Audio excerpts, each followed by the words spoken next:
നമ്മൾ എന്തായിരുന്നു പറഞ്ഞു നിർത്തിയിട്ടുണ്ടായിരുന്നത്? Griffith experiment. ഗ്രിഫിത്തിന്റെ എക്സ്പെരിമെന്റ് ആയിരുന്നു. പക്ഷെ ഇന്നലെ നമ്മൾ ലാസ്റ്റ് പറഞ്ഞിട്ടുണ്ടായിരുന്നത് എന്തായിരുന്നു?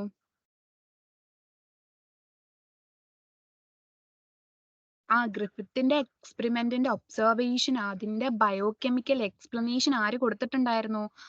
ആവേരി, മെക്ലിയോഡ് ആൻഡ് മെക്കാർട്ടി എന്ന് പറഞ്ഞിട്ടുള്ള ആൾക്കാര് എന്ത് ചെയ്തിട്ടുണ്ടായിരുന്നു? ആ ഒരു ബയോകെമിക്കൽ എക്സ്പ്ലനേഷൻ കൊടുത്തിട്ടുണ്ടായിരുന്നു ഗ്രിഫിത്തിന്റെ ഒബ്സർവേഷന്റെ അടിസ്ഥാനത്തിൽ. അത് എങ്ങനെയാണ് അത് വന്നതെന്നൊക്കെ പറഞ്ഞിട്ട് ബയോകെമിക്കൽ ഒരു എക്സ്പ്ലനേഷൻ കൊടുത്തിട്ടുണ്ടായിരുന്നു കുറെ വർഷങ്ങൾക്ക് ശേഷം. ഓക്കെ, അത് അവർ ചെയ്ത് കഴിഞ്ഞ് അതിന്റെ കൺക്ലൂഷൻ എന്തായിരുന്നു നമുക്ക് കിട്ടിയിട്ടുണ്ടായിരുന്നത്? DNA മാത്രമേ എന്ത് ചെയ്തിട്ടുള്ളൂ? DNA ഡിസ്ട്രോയ് ചെയ്തപ്പോൾ മാത്രമേ എന്ത് ആവാതിരുന്നിട്ടുള്ളൂ? ആ എസ് ട്രെയിൻ ആവാണ്ടിരുന്നിട്ടുള്ളൂ അല്ലെ? അവരുണ്ടാവാതിരുന്നിട്ടുള്ളൂ. അപ്പം ആ ഒരു ആർ സ്ട്രെയിനിനെ എസ് ട്രെയിൻ ആക്കുന്നത് എന്തായിരുന്നു? DNA ആയിരുന്നു അവിടെ. അപ്പം DNA ആണ് അവിടെ എന്ത് ജനറ്റിക് മെറ്റീരിയൽ ആയിട്ട് ആക്ട് ചെയ്തത് അല്ലെ? ഇനി നെക്സ്റ്റ് എന്താന്ന് വെച്ചാല്, അതും കഴിഞ്ഞ് കുറച്ച് വർഷങ്ങൾ കൂടി കഴിഞ്ഞപ്പോൾ എന്ത് ചെയ്തു?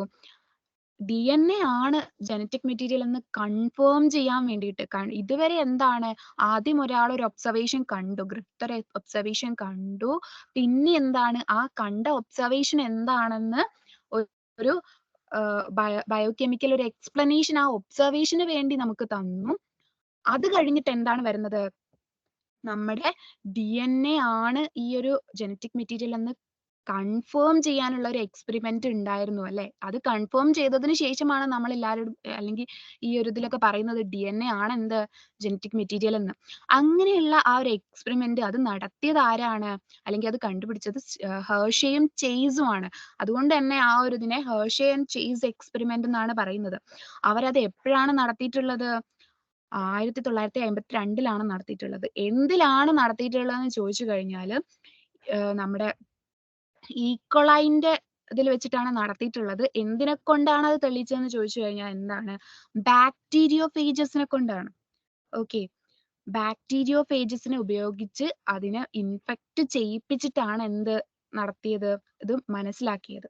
ഓക്കെ, അപ്പം അതിനുള്ളിലുള്ള ഒരു സയൻസ് എന്താണെന്ന് പറഞ്ഞു കഴിഞ്ഞാല്, ഫേജസ് എന്ന് പറഞ്ഞാൽ ബാക്ടീരിയോഫേജസ് എന്താണ് ആക്ച്വലി? അതൊരു വൈറസ് ആണ്. ആ വൈറസിന് എന്ത് ചെയ്യാൻ പറ്റും? ബാക്ടീരിയനെ ഇൻഫെക്റ്റ് ചെയ്യാൻ പറ്റും. ഓക്കെ, അപ്പം ഒരു ഫേജ് അല്ലെങ്കിൽ ബാക്ടീരിയ ഫേജിന് എത്ര പാർട്സ് ഉണ്ട്? 2 പാർട്സ് ഉണ്ട്. ഒരു പ്രോട്ടീൻ കോട്ടും ഉണ്ട്, പിന്നെ എന്തുണ്ട്? ഒരു DNAയും ഉണ്ട്. ഓക്കെ, അവരുടെ പ്രോട്ടീൻ കോട്ടിൽ എന്ത് മാത്രമേ ഉള്ളൂ? സൾഫർ മാത്രമേ ഉള്ളൂ. ഓക്കെ, പക്ഷെ എന്തില്ല? ഫോസ്ഫറസ് ഇല്ല.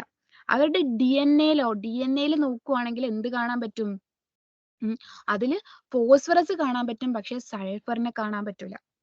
ഓക്കെ, നിങ്ങൾ കേൾക്കുന്നുണ്ടല്ലോ അല്ലെ? Yes ma'am. ഓക്കെ, എന്ത് കാണാൻ പറ്റും? അവരുടെ DNA ഫോസ്ഫറസ് ഉണ്ടാവും, സൾഫർ ഉണ്ടാവില്ല. അപ്പം അവരുടെ പ്രോട്ടീൻ കോട്ടിൽ എന്തുണ്ട്? ഒരു സൾഫർ ഉണ്ട്, പക്ഷെ എന്തില്ല? ഫോസ്ഫറസ് ഇല്ല. അപ്പൊ നമുക്ക് എന്ത് വേണം? DNA ആണ് അവർക്ക് ആ ഒരു ട്രാവൽ ചെയ്യുന്ന അല്ലെങ്കിൽ ട്രാൻസ്മിറ്റ് ചെയ്യുന്നതെന്ന് തെളിയിക്കുകയാണ് വേണ്ടത്. ഓക്കെ, അപ്പം ഇവർക്ക് പ്രോട്ടീൻ കോട്ടും ഉണ്ട്, DNA ഉണ്ട്. അപ്പം ഈ പ്രോട്ടീൻ കോട്ടാണോ DNA ആണോ ട്രാൻസ്മിറ്റ് ചെയ്യുന്നത് നോക്കിയാൽ പോരെ അപ്പൊ? അപ്പൊ അതിനെ അവരെന്ത് ചെയ്തു എന്ന് വെച്ചാല്, എന്താണ് ചെയ്തത്? ഈ ഒരു സൾഫർ അല്ലെങ്കിൽ ഫോസ്ഫറസിനെ എന്ത് ചെയ്തു? റേഡിയോ ആക്റ്റീവ് ആയിട്ടുള്ള എലമെന്റ്സ് വെച്ചിട്ട് അങ്ങോട്ട് എന്ത് ചെയ്തു? പ്രോബ് ചെയ്തു, അല്ലെങ്കിൽ ലേബൽ ചെയ്തു. ഓക്കെ, ഈ ഒരു സൾഫറിനെ എന്താക്കി? അവരുടെ മീഡിയത്തിൽ അവർ വളരെ ഒരു പ്രത്യേക മീഡിയത്തിൽ വളർത്തുകയാണ് ചെയ്യുക. ഈ ഒരു പ്രത്യേക മീഡിയത്തിൽ അപ്പോൾ അതിലുണ്ടാവുന്ന സൾഫർ അവർക്ക് അവൈലബിൾ ആയിട്ടുള്ള സൾഫർ എന്താക്കി? റേഡിയോ ആക്ടിവിറ്റി കാണിക്കുന്ന S35 എന്ന് പറഞ്ഞിട്ടുള്ള സൾഫറിനെ വെച്ച് പ്രോബ് ചെയ്തു. എന്തിനെ? നമ്മുടെ ബാക്ടീരിയോഫേജിന്റെ പ്രോട്ടീൻ കോട്ടിനെ ഈ റേഡിയോ ആക്റ്റീവ്ലി ഇതാക്കിയിട്ട് ലേബൽ ചെയ്തു, S35 എന്ന് പറഞ്ഞിട്ടുള്ളത് വെച്ചിട്ട്. ഓക്കെ, അപ്പം അതിന്റെ പ്രോട്ടീൻ കോട്ട് മാത്രം റേഡിയോ ആക്റ്റീവ്ലി ലേബിൾഡ് ആയിട്ടുള്ള സൾഫർ 35 വെച്ചിട്ട് ലേബിൾ ചെയ്തിട്ടുള്ള ഒരു ബാക്ടീരിയോഫേജ് ഉണ്ടായി, ഒരു കൂട്ടം ബാക്ടീരിയോഫേജ് ഉണ്ടായി. അതുപോലെ തന്നെ വേറൊരു കൾച്ചർ മീഡിയത്തിൽ എന്തുണ്ടായി? റേഡിയോ ആക്റ്റീവ്ലി അതിന്റെ DNA മാത്രം എന്ത് ചെയ്തു? ലേബൽ ചെയ്തു. അത് ഫോസ്ഫറസ് 32 എന്ന് പറഞ്ഞിട്ടുള്ള റേഡിയോ ആക്റ്റീവ് എലമെന്റ് കൊണ്ട് ആ റേഡിയോ ആക്റ്റീവ് ആയിട്ടുള്ള ഫോസ്ഫറസ് കൊണ്ട് എന്ത് ചെയ്തു, അതിന്റെ DNA മാത്രം ലേബൽ ചെയ്തു. അപ്പൊ ഇപ്പൊ 2 കൾച്ചറിൽ എന്തുണ്ടായി, ഒന്നില് പ്രോട്ടീൻ കോട്ട് മാത്രം റേഡിയോ ആക്റ്റീവ്ലി ലേബിൾഡ് ആയിട്ടുണ്ട്, ഒന്നില് DNA മാത്രം എന്ത് ചെയ്തിട്ടുണ്ട്, റേഡിയോ ആക്റ്റീവ്ലി ലേബിൾഡ് ആയിട്ടുണ്ട്. ഓക്കെ, അതാണ് അതിന്റെ എക്സ്പെരിമെന്റിന്റെ ഫസ്റ്റ് സ്റ്റേജ് എന്ന് പറയുന്നത്. സെക്കൻഡ് സ്റ്റേജ് എന്താണ്, ഈ റേഡിയോ ആക്റ്റീവ് ആയിട്ടുള്ള പേജസിനെ നമുക്ക് എന്ത് ചെയ്യണം, രണ്ട് സെപ്പറേറ്റ് ആയിട്ട് തന്നെ 2 മീഡിയത്തിൽ തന്നെ എന്ത് ചെയ്യണം, ഈക്കോളൈനെ ഇൻഫെക്ട് ചെയ്യണം. ഓക്കെ, ഈക്കോളൈനെ ഇൻഫെക്ട് ചെയ്യാൻ 2 മീഡിയത്തിൽ തന്നെ അവർ എന്ത് ചെയ്തു, വിട്ടു. ഓക്കെ, ഇൻഫെക്ഷൻ ഒക്കെ നടന്നിട്ട് എന്തോ ഒരു സാധനം അവരെന്ത് ചെയ്യും, നമ്മുടെ ഈക്കോളൈന്റെ ഉള്ളിലേക്ക് കൊടുക്കും അല്ലെ. ആ കൊടുക്കുന്നതാണ് ശരിക്കും ജനറ്റിക് മെറ്റീരിയൽ അല്ലെ. അപ്പൊ അതെന്താണ് കൊടുക്കുന്നതെന്ന് നമുക്കറിയണം. അപ്പൊ അതിന് വേണ്ടിയിട്ട് എന്ത് ചെയ്തു, ആ ഇൻഫെക്ഷൻ ചെയ്ത് കഴിഞ്ഞപ്പം ഈക്കോളൈനെ എടുത്തിട്ട് നമ്മൾ ബ്ലെൻഡ് ചെയ്തു, ഈക്കോളൈ ബ്ലെൻഡ് ചെയ്തു, സെൻട്രിഫ്യൂഗ് ചെയ്തു.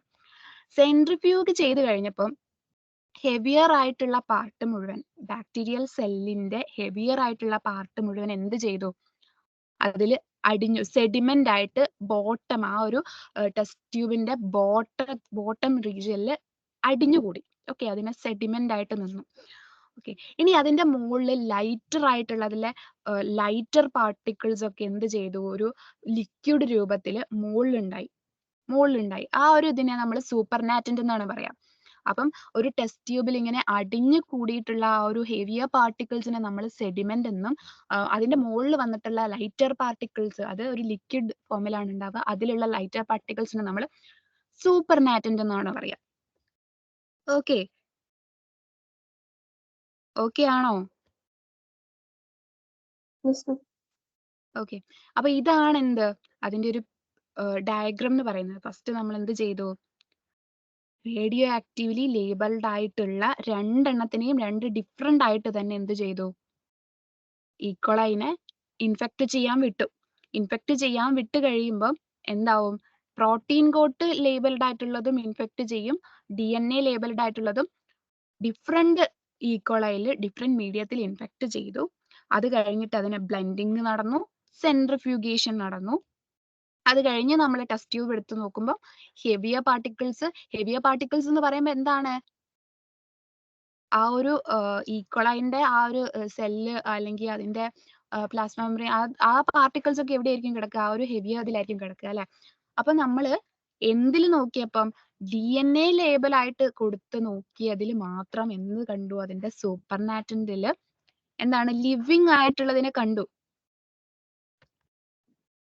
ഓക്കെ, എന്താണ് അതിന്റെ ഒബ്സർവേഷൻ വന്നിട്ടുള്ളത്, ബാക്ടീരിയാസ് ഇൻഫെക്ട് ചെയ്തിട്ടുള്ള bacterias, radio active radio actively ആയിട്ടുള്ള റേഡിയോ ആക്റ്റീവ് ആയിട്ടുള്ള കൊടുത്തിട്ടുള്ള ബാക്ടീരിയാസിൽ മാത്രം എന്ത് കണ്ടു, റേഡിയോ ആക്ടിവിറ്റി കണ്ടു അല്ലെ. റേഡിയോ ആക്ടിവിറ്റി കണ്ടു, അതിൽ മാത്രം ലൈഫ് ആയിട്ടുള്ള ഒരു ഇത് കണ്ടു. റേഡിയോ ആക്ടിവിറ്റി എവിടെയാണ് കണ്ടത്, നമ്മള് DNA റേഡിയോ ആക്റ്റീവ് ആയിട്ട് കൊടുത്തതിൽ മാത്രമാണ് കണ്ടത്. അല്ലാതെ മറ്റേതിന് എന്ത് പറ്റി കാണും, പ്രോട്ടീൻ കോട്ട് എന്ത് ചെയ്ത് കാണും, പ്രോട്ടീൻ കോട്ട് അങ്ങ് നഷ്ടപ്പെട്ടു അല്ലെ. പ്രോട്ടീൻ കോട്ടാണ് പുറത്തേക്ക് പോകുന്നത്, DNA മാത്രമേ ഈ ഉള്ളിലേക്ക് കൊടുക്കുന്നുള്ളൂ അല്ലെ. അതുകൊണ്ട് തന്നെ എന്താണ്, പ്രോട്ടീൻ കോട്ട് പുറത്തേക്ക് പോകുന്നുണ്ട്. അപ്പം ആ ഒരു നമ്മൾ എടുത്തിട്ടുള്ള ആ ടെസ്റ്റ് ട്യൂബിൽ എന്ത് കാണില്ല, നമ്മുടെ പ്രോട്ടീൻ കോട്ടിനെ കാണില്ല. അതുകൊണ്ട് പ്രോട്ടീൻ കോട്ടിൽ റേഡിയോ ആക്റ്റീവ്ലി ലേബൽ ആയിട്ട് കൊടുത്തതിൽ എന്ത് കാണില്ല, റേഡിയോ ആക്ടിവിറ്റി കാണില്ല നമുക്ക്. ഓക്കെ, അപ്പം DNA റേഡിയോ ആക്റ്റീവ് ആയിട്ട് കൊടുത്ത ആ ഒരു ഇതിന് മാത്രമേ നമുക്ക് എന്ത് കാണുള്ളൂ, ആ ഒരു സൂപ്പർ നാറ്റന്റിൽ റേഡിയോ ആക്ടിവിറ്റി കാണുന്നുള്ളൂ, റേഡിയേഷൻ നമുക്ക് കിട്ടുന്നുള്ളൂ. അപ്പം അതിൽ എന്താണ് നമുക്ക് മനസ്സിലായത്, വൈറസ് ആ ഒരു ബാക്ടീരിയത്തിനെ ഒരു ഇൻഫെക്ഷൻ നടന്നപ്പോ അല്ലെ ഇൻഫെക്ട് ചെയ്തപ്പോ DNA ആണ് എന്ത് ചെയ്തത്, അവര് ആ ഒരു ഇതിലേക്ക് ട്രാൻസ്മിറ്റ് ചെയ്തത് എന്ത് ചെയ്തു, നമുക്ക് മനസ്സിലായി അല്ലെ. അപ്പൊ നമുക്ക് ഇതിൽ നിന്ന് മനസ്സിലായി, DNA ആണ് അവര് ട്രാൻസ്ഫർ ചെയ്യുന്നത്, DNA ആണ് അവരുടെ എന്ത്, ജനറ്റിക് മെറ്റീരിയൽ എന്ന് മനസ്സിലായി. ഓക്കെ, അത് മനസ്സിലായി കഴിഞ്ഞാൽ ഇനി നമുക്ക് എന്ത് പഠിച്ചാൽ മതി, DNA നെ കുറിച്ചാണ് കൂടുതലായിട്ട് പഠിക്കേണ്ടത് അല്ലെ. അപ്പൊ നമുക്ക് എന്ത് ചെയ്യാം, DNA കുറിച്ച് നോക്കാം. ജനറ്റിക് മെറ്റീരിയലിനെ കുറിച്ച് നോക്കുമ്പോൾ DNA എന്ന് പറയുന്നത് ഓക്കെ ഫസ്റ്റ് ആയിട്ട് ഐഡന്റിഫൈ ചെയ്തതും അതിനെ ന്യൂക്ലിയൻ എന്ന് പറഞ്ഞിട്ടുള്ള ഒരു പേര് കൊടുത്തതും, ന്യൂക്ലിയൻ എന്ന് പറഞ്ഞ പേര് കൊടുക്കാൻ കാരണം എന്താ, അത് ന്യൂക്ലിയസിന്റെ ഒരു പാർട്ടായിട്ടാണ് കാണുന്നത് അല്ലെ, ന്യൂക്ലിയസിന്റെ ഉള്ളിലായിട്ടാണ് കാണുന്നത്, അതിന്റെ ഒരു പാർട്ടായിട്ട് അതിനെ ന്യൂക്ലിയൻ എന്ന് പേര് കൊടുത്തതും ആരാണ്, ഫ്രെഡറിക് മീഷർ ആണ്. എപ്പോഴാണത്, 1869 ഓക്കെ 1869 ഈ ഒരു ഫ്രെഡറിക് മീഷർ ആണ് DNA ഐഡന്റിഫൈ ചെയ്തത്, ഫസ്റ്റ് ടൈം ഐഡന്റിഫൈ ചെയ്തതും അതിന് ന്യൂക്ലിയൻ എന്ന് പറഞ്ഞിട്ടുള്ള ഒരു പേര് കൊടുത്തതും. ഓക്കെ, ഇനി നമുക്കറിയാം എന്ത്, ഡബിൾ ഹെലിക്സ് സ്ട്രക്ചർ, നമ്മുടെ DNA ഡബിൾ ഹെലിക്സ് സ്ട്രക്ചർ അത്രയും നമ്മളിപ്പോ ഇപ്പോഴധികവും വൈൽഡ്ലി യൂസ് ചെയ്യുന്ന ആ ഒരു സ്ട്രക്ചറും അതിന്റെ മോഡലും ഇതൊക്കെ പ്രപ്പോസ് ചെയ്തത് ആരാണ്, James Watson and Francis Crick ആണ് അല്ലെ. എപ്പോഴാണ്, 1953 ഓക്കെ, നിങ്ങൾക്ക് കേൾക്കുന്നുണ്ടോ, Yes, ma'am. ക്ലിയർ അല്ലേ, Yes, ക്ലിയർ yes, ആയിട്ട് ma'am. കേൾക്കുന്നുണ്ടോ? ഓക്കെ ഓക്കെ ഓക്കെ, അപ്പൊ ജെയിംസ് വാട്സണും ഫ്രാൻസിസ് ക്രിക്കുമാണ് ഡബിൾ ഹെലിക്സ് സ്ട്രക്ചർ പ്രപ്പോസ് ചെയ്തത് അല്ലെ. അപ്പൊ അവർ എന്തിനൊക്കെ ബേസ്, അതിനു മുമ്പും എന്ത് വന്നിട്ടുണ്ട്, ഈ ഒരു DNA പറ്റിയുള്ള കുറെ ഇത് വന്നിട്ടുണ്ട്. ഓക്കെ, അതിനെയൊക്കെ ബേസ് ചെയ്തിട്ടാണ് അവർ എന്ത് ചെയ്തിട്ടുള്ളത്, ആക്കിയിട്ടുള്ളത്. ഓക്കെ, അതിനെയൊക്കെ ബേസ് ചെയ്ത് അതിൽ നിന്നും ഇതൊക്കെ ഉൾക്കൊണ്ട് വേണ്ടാത്തത് കളഞ്ഞ് പിന്നെ അഡീഷണൽ ചേർത്തിട്ടാണ് അവർ ഈ ഒരു സ്ട്രക്ചർ ഒക്കെ ഉണ്ടാക്കിയിട്ടുള്ളത്. അപ്പൊ ഏതിൽ നിന്നൊക്കെയാണ് അവർ ബേസ് ചെയ്തിട്ടുള്ളതെന്ന് ചോദിച്ചാൽ, എർവിൻ ഷാഗോഫിന്റെ അദ്ദേഹം 1950 ഒബ്സർവ് ചെയ്തിട്ടുള്ള ഒരു റേഷ്യോ ഉണ്ടായിരുന്നു. നമ്മളെ ഈ ഒരു ATGC എന്ന് പറഞ്ഞിട്ടുള്ളവരില്ലേ, അവരുടെ A/T = G/C = 1 എന്ന് പറഞ്ഞിട്ട് വെച്ചാൽ അവര് തുല്യമായിട്ടുള്ളതിലാണ് കാണുന്നതെന്നുള്ളതിൽ ഒരു ഒബ്സർവേഷൻ നടത്തിയിട്ടുണ്ടായിരുന്നു.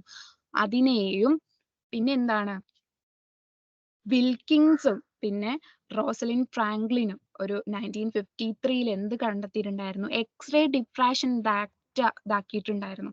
അപ്പം അതിനെ രണ്ടെണ്ണത്തിനെയും ബേസ് ചെയ്തുകൊണ്ടാണ് എന്തുണ്ടാക്കിയിട്ടുള്ളത്, നമ്മുടെ double helix model of DNA Watson and Crick ഉണ്ടാക്കിയിട്ടുള്ളത്.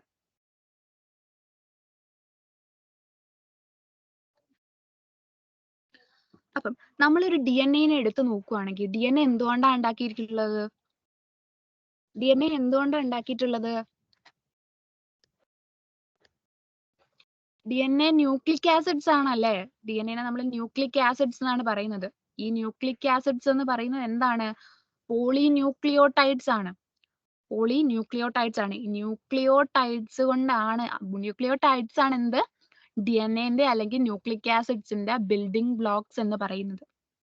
ഓക്കെ, ന്യൂക്ലിയോടൈഡ്സ് ആണ് ന്യൂക്ലിക് ആസിഡ്സിന്റെ അല്ലെങ്കിൽ DNA RNA ഒക്കെ ബിൽഡിംഗ് ബ്ലോക്സ് എന്ന് പറയുന്നത്. ഓക്കെ, ഈ ന്യൂക്ലിയോടൈഡ്സിന്റെ പോളിമേഴ്സ്, പോളിയോന്യൂക്ലിയോടൈഡ്സ് ആണ് ന്യൂക്ലിക് ആസിഡ്സ് എന്നൊക്കെ പറയുന്നത്. അപ്പൊ നമ്മളൊരു ന്യൂക്ലിയോടൈഡിനെ എടുത്ത് നോക്കിക്കഴിഞ്ഞാൽ അതിൽ നമുക്ക് എന്തൊക്കെ കാണാൻ പറ്റും, എന്തിനൊക്കെ കാണാൻ പറ്റും, ഒരു ഹെട്രോസൈക്ലിക് ആയിട്ടുള്ള നൈട്രജൻ കണ്ടെയ്നിങ് കോമ്പൗണ്ടിനെ കാണാൻ പറ്റും അല്ലെ. നൈട്രജൻ ബേസസ് എന്നാണ് നമ്മൾ അതിനെ പറയുന്നത് അല്ലെ. നൈട്രജൻ ബേസസ് എന്ന് പറഞ്ഞിട്ടുള്ള ഹെട്രോസൈക്ലിക് ആയിട്ടുള്ള നൈട്രജൻ കണ്ടെയ്നിങ് കോമ്പൗണ്ട്സിനെ നമുക്ക് കാണാൻ പറ്റും. പിന്നെന്താണ്, പെൻഡോസ് ഷുഗർ കാണാൻ പറ്റും അല്ലെ, പെൻഡോസ് ഷുഗർ കാണുന്നുണ്ട്. RNAയിൽ അത് എന്താണ്, റൈബോസ് ഷുഗർ ആണ്. DNAയിൽ അത് എന്താണ്, ഡിയോക്സി റൈബോസ് ഷുഗർ ആണ് അല്ലെ. പിന്നെ എന്ത് കാണുന്നുണ്ട്, ഒരു ഫോസ്ഫേറ്റ് ഗ്രൂപ്പ് കാണുന്നുണ്ട്. ഫോസ്ഫേറ്റ് ഗ്രൂപ്പ് എന്ന് പറയുന്ന ഒരു ഫോസ്ഫോറിക് ആസിഡ് എന്ന് പറയുന്ന ഒരു ഫോസ്ഫേറ്റ് ഗ്രൂപ്പും എന്തിൽ കാണുന്നുണ്ട്, ന്യൂക്ലിയോടൈഡ്സിൽ നമ്മൾ കാണുന്നുണ്ട് അല്ലെ. ഇത് മൂന്നും കൂടി ചേർന്നിട്ടാണ് എന്തുണ്ടാവുന്നത്, ന്യൂക്ലിയോടൈഡ് ആയിട്ട് മാറുന്നത്. ഓക്കെ, അപ്പൊ നമ്മൾ നൈട്രജൻ ബേസസ് എന്ന് പറഞ്ഞിട്ട് എടുത്തു നോക്കുവാണെങ്കിൽ നൈട്രജൻ ബേസസിനെ നമ്മൾ എന്തൊക്കെയായിട്ട് തിരിച്ചിട്ടുണ്ട്, പ്യൂരിൻസ് ആൻഡ് പിരിമിഡിൻസ് എന്ന് പറഞ്ഞിട്ട് തിരിച്ചിട്ടില്ലേ. അപ്പൊ അതിൽ പ്യൂരിൻസിൽ ഏതൊക്കെയാ വരിക,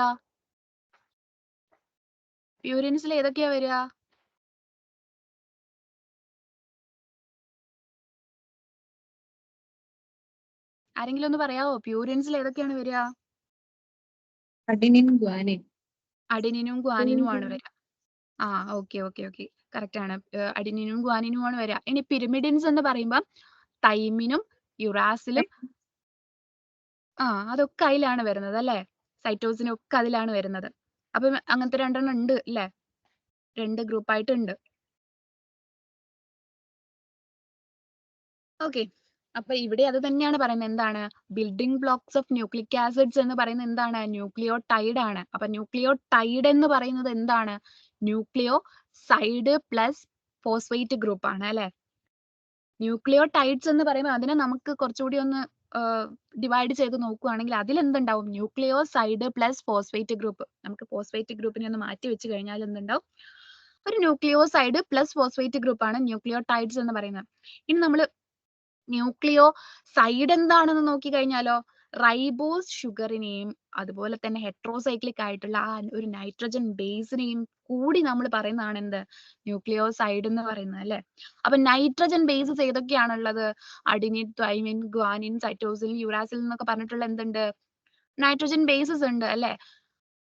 നൈട്രജൻ ബേസസ് ഉണ്ട്. അത് കഴിഞ്ഞിട്ട് ന്യൂക്ലിയോസൈഡ് എന്ന് പറയുമ്പം ന്യൂക്ലിയോസൈഡിന്റെ കൂടെ എന്ത് വന്നു? ഷുഗർ വന്നു അല്ലെ? റൈബോസ് അല്ലെങ്കിൽ ഡിയോക്സി റൈബോസ്. DNA-യിലാവുമ്പോൾ അതെന്താണ്? ഡിയോക്സി റൈബോസ് ആയിട്ടുള്ള ഷുഗർ ആണ് വരിക. അപ്പം അങ്ങനെ നൈട്രജൻ ബേസ് പ്ലസ് ഒരു ഷുഗറുമായിട്ട്, പെൻഡോസ് ഷുഗറുമായിട്ട് കൂടിച്ചേരുമ്പോൾ അതെന്താണ് ആവുന്നത്? ന്യൂക്ലിയോസൈഡ് ആയിട്ട് മാറും. ന്യൂക്ലിയോസൈഡ് എന്ന് പറയുമ്പം ആ പേരിൽ ചെറുതായിട്ടൊരു വ്യത്യാസം വരുന്നുണ്ട് അല്ലെ? എങ്ങനെയാണ് പറയാ നമ്മള്? അഡിനിൻ പ്ലസ് റൈബോസ് അല്ലെങ്കിൽ റൈബോസ് ഡിയോക്സി റൈബോസ്, പെൻഡോസ് ഷുഗറുമായിട്ട് അഡിനിൻ ആണ് പ്ലസ് ഒരു ഇത് ഉണ്ടാക്കുന്നതെങ്കിൽ എന്താണ് അതിന് പറയാ? ആ ഒരു ന്യൂക്ലിയോസൈഡിനെ നമ്മൾ എന്ത് പറയും? അഡിനോസിൻ എന്ന് പറയും. തൈമിനാണെങ്കിൽ തൈമിഡിൻ എന്ന് പറയും. ഗ്വാനോസിൻ, സൈറ്റിഡിൻ, യൂറിഡിൻ എന്നൊക്കെ പറഞ്ഞിട്ട് എന്തുണ്ടാവും? ന്യൂക്ലിയോസൈഡ്സ് ഉണ്ടാവും അല്ലെ? ഈ ന്യൂക്ലിയോസൈഡ്സിന്റെ കൂടെ എന്തുകൂടി ആഡ് ചെയ്തു? ഫോസ്ഫേറ്റ് ഗ്രൂപ്പും കൂടി ആഡ് ചെയ്തു. അപ്പൊ എന്തായി? ന്യൂക്ലിയോടൈഡ് ആയി അല്ലെ? ന്യൂക്ലിയോടൈഡ് ആയി. ഈ ന്യൂക്ലിയോടൈഡ്സിനെ നമ്മൾ എന്താ പറയുന്നത്? Adenylic acid, thymidylic acid, guanylic acid, cytidylic acid, uridylic acid എന്നൊക്കെ പറഞ്ഞിട്ട് ഇങ്ങനെയാണ് ന്യൂക്ലിയോടൈഡ്സിന്റെ പേര് വരുന്നത്. അപ്പൊ ന്യൂക്ലിയോടൈഡ് ആവുമ്പോൾ തന്നെ അത് എന്തായി? ആസിഡ് ആ ഒരു ഇതിലായി. അതുകൊണ്ട് തന്നെയാണ് നമ്മൾ എന്ത് പറയുന്നത്? ന്യൂക്ലിക് ആസിഡ്സ് എന്ന് പറയുന്നത്. ഓക്കെ. അപ്പൊ നമ്മളിവിടെ പ്യൂരിൻസിന്റെ പിക്ചർ, പിരമിഡിഡ്സിന്റെ പിക്ചർ ഇതൊക്കെ കാണുന്നുണ്ടോ നിങ്ങള്? അല്ലേ? കാണുന്നില്ലേ? ഓക്കെ. പ്യൂരിൻസിനെ നോക്കുമ്പോ അതെന്താണ്? സൈക്ലിക് ആണ്, ഹെട്രോസൈക്ലിക് ആണ് അല്ലെ? പ്യൂരിൻസ് എന്ന് പറയുന്നത് അല്ലെ? 2 ഇത് ചേർന്നിട്ടുള്ള അല്ലേ? പ്യൂരിൻസ് ഹെട്രോസൈക്ലിക് ആയിട്ടുള്ളതായിട്ടാണ് കാണുന്നത്. ഓക്കെ. അത് കഴിഞ്ഞിട്ട് നിങ്ങൾ ഈ ഇതെന്താണ് കാണുന്നത്? ഇത് എന്തിന്റെയാണ് ഈ സൈഡിലുള്ളത്? പ്യൂരിൻസ്, പിരമിഡ്സ് ഒക്കെ കഴിഞ്ഞിട്ടുള്ളത് ഏതാണ്? അതിന് എന്താ പറയാ നിങ്ങള്? അതിലൊരു ഫോസ്ഫേറ്റ് ഗ്രൂപ്പ് ഉണ്ട്, ഒരു പെൻറ്റോസ് ഷുഗർ ഉണ്ട്, ഒരു നൈട്രജൻ ബേസ് ഉണ്ട്. അപ്പൊ അതാണ് എന്ത്? ന്യൂക്ലിയോടൈഡ്. അങ്ങനെയുള്ള ന്യൂക്ലിയോടൈഡുകൾ ചേർന്ന് പോളിമറൈസേഷൻ നടത്തിയിട്ടാണ് എന്തുണ്ടാവുന്നത്? പോളിന്യൂക്ലിയോടൈഡ്സ്. ഈ പോളിന്യൂക്ലിയോടൈഡ്സ് ആണ് എന്ത്? ന്യൂക്ലിക് ആസിഡ്സ് അല്ലെങ്കിൽ DNA എന്ന് പറയുന്നത്. ഓക്കെ. പിന്നെ ഇവർ തമ്മിൽ ഇവരുടെ ഇടയിലുള്ള ബോൺസിനെ കുറിച്ച് പറയുന്നുണ്ട്. ഏതൊക്കെ ബോണ്ടാണ് അവരുടെ ഇടയിലുള്ളതെന്ന്. ഓക്കെ. നൈട്രജൻ ബേസ് പെൻഡോസ് ഷുഗറുമായിട്ട് ഒരു ലിങ്ക് ഉണ്ടാവുന്നുണ്ട് അല്ലെ? ഒരു ലിങ്ക് ഉണ്ടാവുന്നുണ്ട്. നൈട്രജൻ ബേസ് പെൻഡോസ് ഷുഗറുമായിട്ട് ഒരു ലിങ്ക് ഉണ്ടാക്കിയിട്ടാണ് അവിടെ എന്തുണ്ടാവുന്നത്? ന്യൂക്ലിയോസൈഡ് ഉണ്ടാവുന്നത് അല്ലേ? അപ്പം ആ ഒരു ബോണ്ട് ഏതാണ്? എൻ ഗ്ലൈക്കോസിഡിക് ബോണ്ട് ആണ്. ഓക്കെ. എൻ ഗ്ലൈക്കോസിഡിക് ബോണ്ട് വെച്ചിട്ടാണ് നൈട്രജൻ ബേസ് പെൻഡോസ് ഷുഗറുമായിട്ട് ലിങ്ക് ചെയ്തിട്ടുള്ളത്. ഇനി ഒരു എസ്റ്റർ ബോണ്ട് ഉണ്ട്. എസ്റ്റർ ബോണ്ട് ആരുടെ ഇടയിലാണ് ഉള്ളതെന്ന് വെച്ചാൽ 2 ന്യൂക്ലിയോടൈഡിന്റെ ഇടയിലാണ് കാണുക. Ester bond. Okay. Ester bond ആ ഫോസ്ഫേറ്റ് ഗ്രൂപ്പിനെ ഇതിലൂടെ ഒക്കെ ഇതാക്കുന്നത് എന്താണ്? എസ്റ്റർ ബോണ്ട് ആണ്. ഓക്കെ. അപ്പം 2 ന്യൂക്ലിയോടൈഡുകൾ തമ്മിൽ ചേരുന്നത് എന്തുകൊണ്ടാണ്? ഈ ഒരു എസ്റ്റർ ബോണ്ട് കൊണ്ടാണ്. അപ്പം ഒരു ഇതിൽ തന്നെ ഒരു ന്യൂക്ലിയോടൈഡ് തന്നെ നമുക്ക് എന്ത് കാണാൻ പറ്റും? 2 എസ്റ്റർ ബോണ്ട് കാണാൻ പറ്റും. അടുത്ത ടൈഡിന്റെ ഒരു പാർട്ടിനോട് ജോയിൻ ചെയ്യുന്ന അതായിട്ട് നമുക്ക് എന്ത് കാണാൻ പറ്റും? 2 എസ്റ്റർ ബോണ്ട് നമുക്ക് കാണാൻ പറ്റും. ഓക്കെ, അതുകൊണ്ട് തന്നെ ആ ഒരു ബോണ്ടിനെ നമ്മൾ എന്താ പറയുന്നത്? ഫോസ്ഫോ ഡയസ്റ്റർ ബോണ്ട് എന്നാണ് പറയുന്നത്. ഓക്കെ,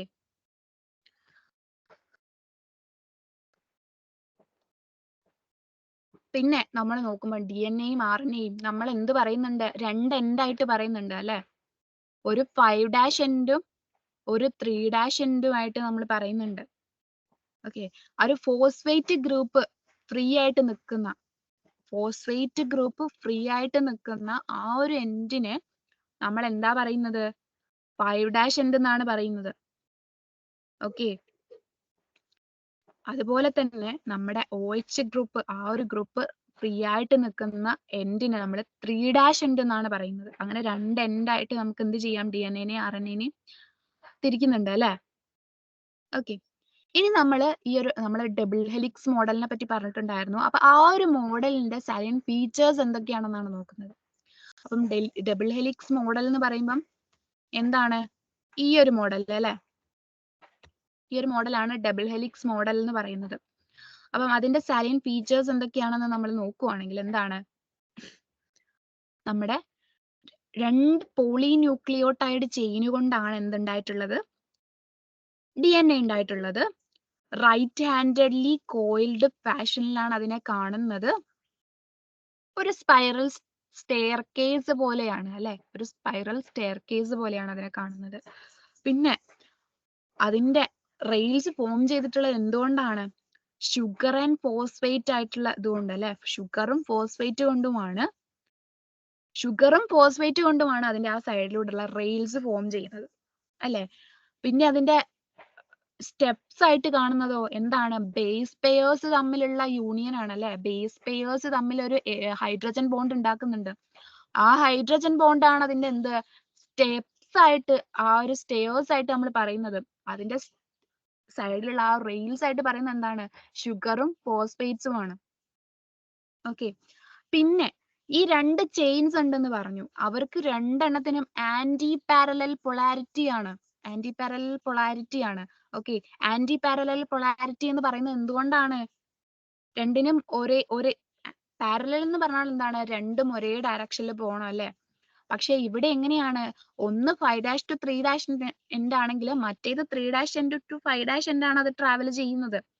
അതുകൊണ്ടാണ് എന്ത് പറയുന്നത്? ആന്റി പാരലൽ പൊളാരിറ്റി ആണ് അതിന്. ഓക്കെ, പിന്നെന്താ?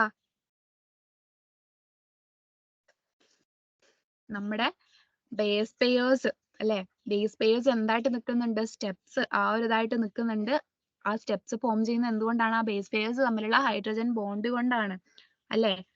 ആ ഒരു ബേസ് പെയേഴ്സ് എന്ന് പറയുമ്പം എങ്ങനെയൊക്കെ ഏത് തമ്മിലൊക്കെയാണ് ബേസ് പെയേഴ്സ് ബോണ്ടിങ് ഉണ്ടാക്കുക? അഡിനിൻ, തൈമിൻ, ഗ്വാനിൻ, സൈറ്റോസിൻ അല്ലെ? അവര് തമ്മിലേ ബോണ്ട് ഉണ്ടാക്കുള്ളൂ അല്ലെ? അപ്പം അഡിനിനും തൈമിനും തമ്മിലുള്ള ബോണ്ട് ഹൈഡ്രജൻ ബോണ്ട് എന്ന് പറയുന്നത് എന്താണ്? ഡബിൾ ബോണ്ട് ആണ്. ഓക്കെ, ഗ്വാനിനും സൈറ്റോസിനും തമ്മിലുള്ളതോ ഏതാണ്? ട്രിപ്പിൾ ബോണ്ട് ആണ് അവർ തമ്മിൽ ഉണ്ടാക്കുക. ഓക്കെ,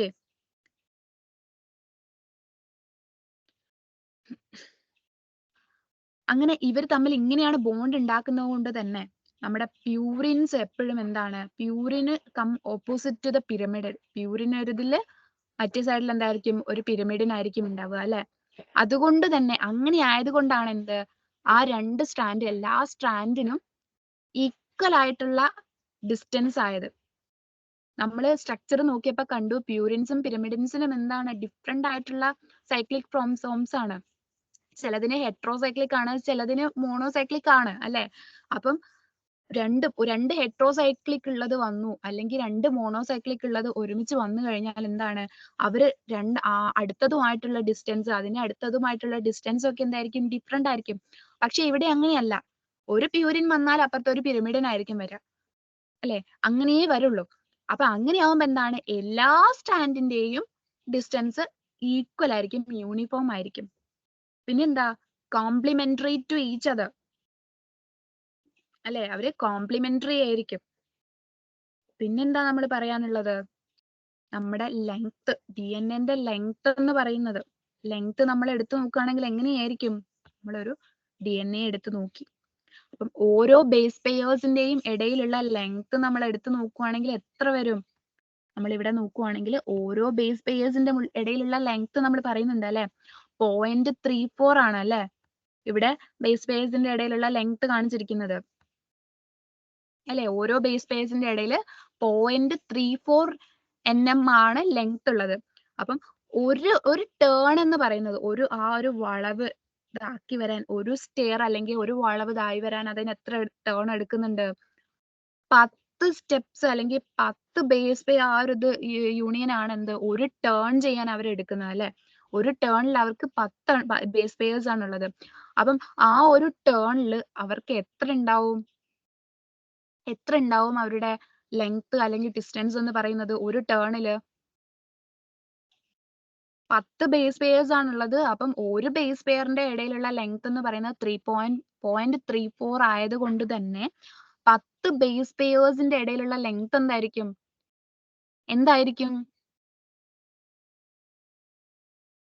കേൾക്കുന്നുണ്ടോ നിങ്ങൾക്ക്? ഓക്കെ, എന്തായിരിക്കും അതിനിടയിലുള്ള ലെങ്ത്? മനസ്സിലാവുന്നുണ്ടോ?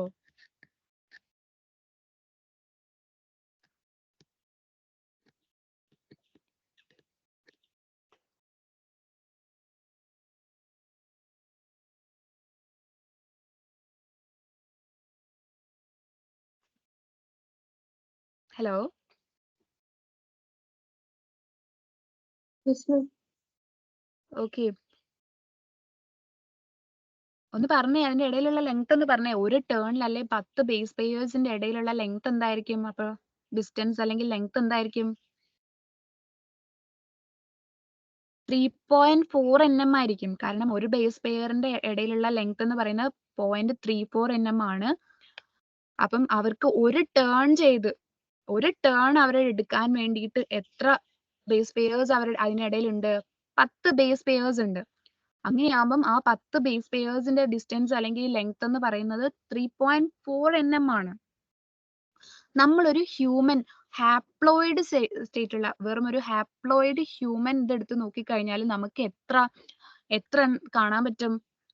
DNA ലെങ്ത് ആ ഒരു എത്ര ബേസ് പെയേഴ്സ് അതൊക്കെ കാണാൻ പറ്റും നമുക്ക്. ബേസ് പെയറിന്റെ ആ ഒരു ലെങ്ത് നമുക്ക് 3.3 into 10⁻⁹ ബേസ് പെയേഴ്സ് നമുക്ക് ഹ്യൂമൻ ഹാപ്ലോയിഡ് സ്റ്റേറ്റിൽ കാണാൻ പറ്റും. ഓക്കെ, അത്രയും ബേസ് പെയേഴ്സ് നമുക്ക് കാണാൻ പറ്റും. ഹാപ്ലോയിഡ് സ്റ്റേറ്റിൽ ഒരു ഹ്യൂമനെ എടുത്ത് നോക്കിക്കഴിഞ്ഞാൽ ഹ്യൂമന്റെ ഹാപ്ലോയിഡ് ഇതിൽ 3.3 into 10⁻⁹ അത്രയും ബേസ് പെയേഴ്സ് ഒരു ഹ്യൂമൻ ഹാപ്ലോയിഡ് ഇതിലുണ്ട്. ഓക്കെ, ഹാപ്ലോയിഡ് ജീനോമിൽ ഉണ്ട്. അങ്ങനെയാവുമ്പം അതിന്റെ ഡിപ്ലോയിഡ് ഒരു ഹ്യൂമനെ എടുത്ത് നോക്കിക്കഴിഞ്ഞാൽ അവരുടെ ഡിപ്ലോയിഡ് കണ്ടീഷനിൽ എത്ര കാണാൻ പറ്റും? അതിന്റെ ഇരട്ടിയായിരിക്കും അല്ലെ. 6.6 into 10⁻⁹ അത്രയും എന്ത് കാണാൻ പറ്റും? നമുക്ക് കാണാൻ പറ്റും. അത്രയും ബേസ് പെയേഴ്സ് കാണാൻ പറ്റും. 6.6 into 10⁻⁹ അത്രയും ബേസ് പെയേഴ്സ് ഒരു ഡിപ്ലോയിഡ് ഇതിൽ ഹ്യൂമൻ ഡിപ്ലോയിഡ് കണ്ടീഷൻ എടുത്ത് നോക്കിയാൽ അതിൽ നമുക്ക് കാണാൻ പറ്റും. അത് വെച്ചിട്ട് നമ്മുടെ ഹ്യൂമൻ DNA ലെങ്ത് നോക്കുമ്പോൾ നമുക്ക് എത്ര കിട്ടുന്നുണ്ട്? ഒരു ബേസ് പെയേഴ്സിന്റെ ഇടയിലുള്ള ലെങ്ത് എത്രയാണ്? 0.34 into 10⁻⁻⁹ ആ ഇതിൽ വെച്ച് നമ്മൾ നോക്കുമ്പോൾ 0.34 ആണ് അല്ലെ. അപ്പം NM ആയതുകൊണ്ട് തന്നെ നമ്മൾ അതിനെ മീറ്ററിലേക്ക് ആക്കുമ്പോൾ എന്ത് ഒരു 10⁻⁻⁹ ആക്കും. ആ ഒരു ഇതിൽ ഇതാക്കുമ്പോൾ എത്ര കിട്ടും നമുക്ക്? 2.2 മീറ്റർ കിട്ടും. അപ്പം നമ്മുടെ ഒരു ഹ്യൂമന്റെ ഡിപ്ലോയിഡ് കണ്ടീഷനിലുള്ള ഒരു ഹ്യൂമന്റെ മൊത്തം DNA എടുത്ത് നോക്കിക്കഴിഞ്ഞാൽ അത് എത്ര ലോങ് ആയിരിക്കും? 2.2 മീറ്റർ ലോങ് ഉള്ള DNA ആണ് ആർക്ക് ഉണ്ടാവുക? ഹ്യൂമൻസിന് ഉണ്ടാവുക. അതൊന്ന് നോട്ട് ചെയ്ത് വെക്കണേ. 2.2 മീറ്റർ അത്രയും ലോങ് ആയിരിക്കും എന്ത് നമ്മുടെ DNA. ഓക്കെ, അപ്പം ഈ 2.2 മീറ്റർ ലോങ് ആയിട്ടുള്ള DNA നമ്മൾ അത് എവിടെയാണ് കാണുന്നത്? മൈന്യൂട്ട് ആയിട്ടുള്ള സെൽസിൽ, അതിലും മൈന്യൂട്ട് ആയിട്ടുള്ള ന്യൂക്ലിയസിന്റെ ഉള്ളിലൊരു ഭാഗത്താണ് നമ്മൾ ഈ ഒരു DNA കാണുന്നത്. ക്രോമസോമിൽ അത്രയും ഇതായിട്ടാണ് കാണുന്നത്. അപ്പം ഇതിന്റെ ഒരു പാക്കേജിങ് കൊണ്ടാണ് ഇത്രയും ലോങ് ആയിട്ടുള്ള 2.2 മീറ്റർ ലോങ് ആയിട്ടുള്ള DNA നമുക്ക് എന്ത് ചെയ്യാൻ പറ്റുന്നത്? ഇത്രയും ചെറുതായിട്ട് നമുക്ക് സെല്ലിൽ നമുക്ക് വെക്കാൻ പറ്റുന്നത് അല്ലെ. അപ്പൊ നമുക്ക് എന്ത് നോക്കണം, എങ്ങനെയാണ് DNA പാക്കേജ് നടന്നിട്ടുള്ളത് അല്ലെങ്കിൽ അതിനെ എങ്ങനെയാണ് പാക്ക് ചെയ്തിട്ടുള്ളത് നോക്കണം.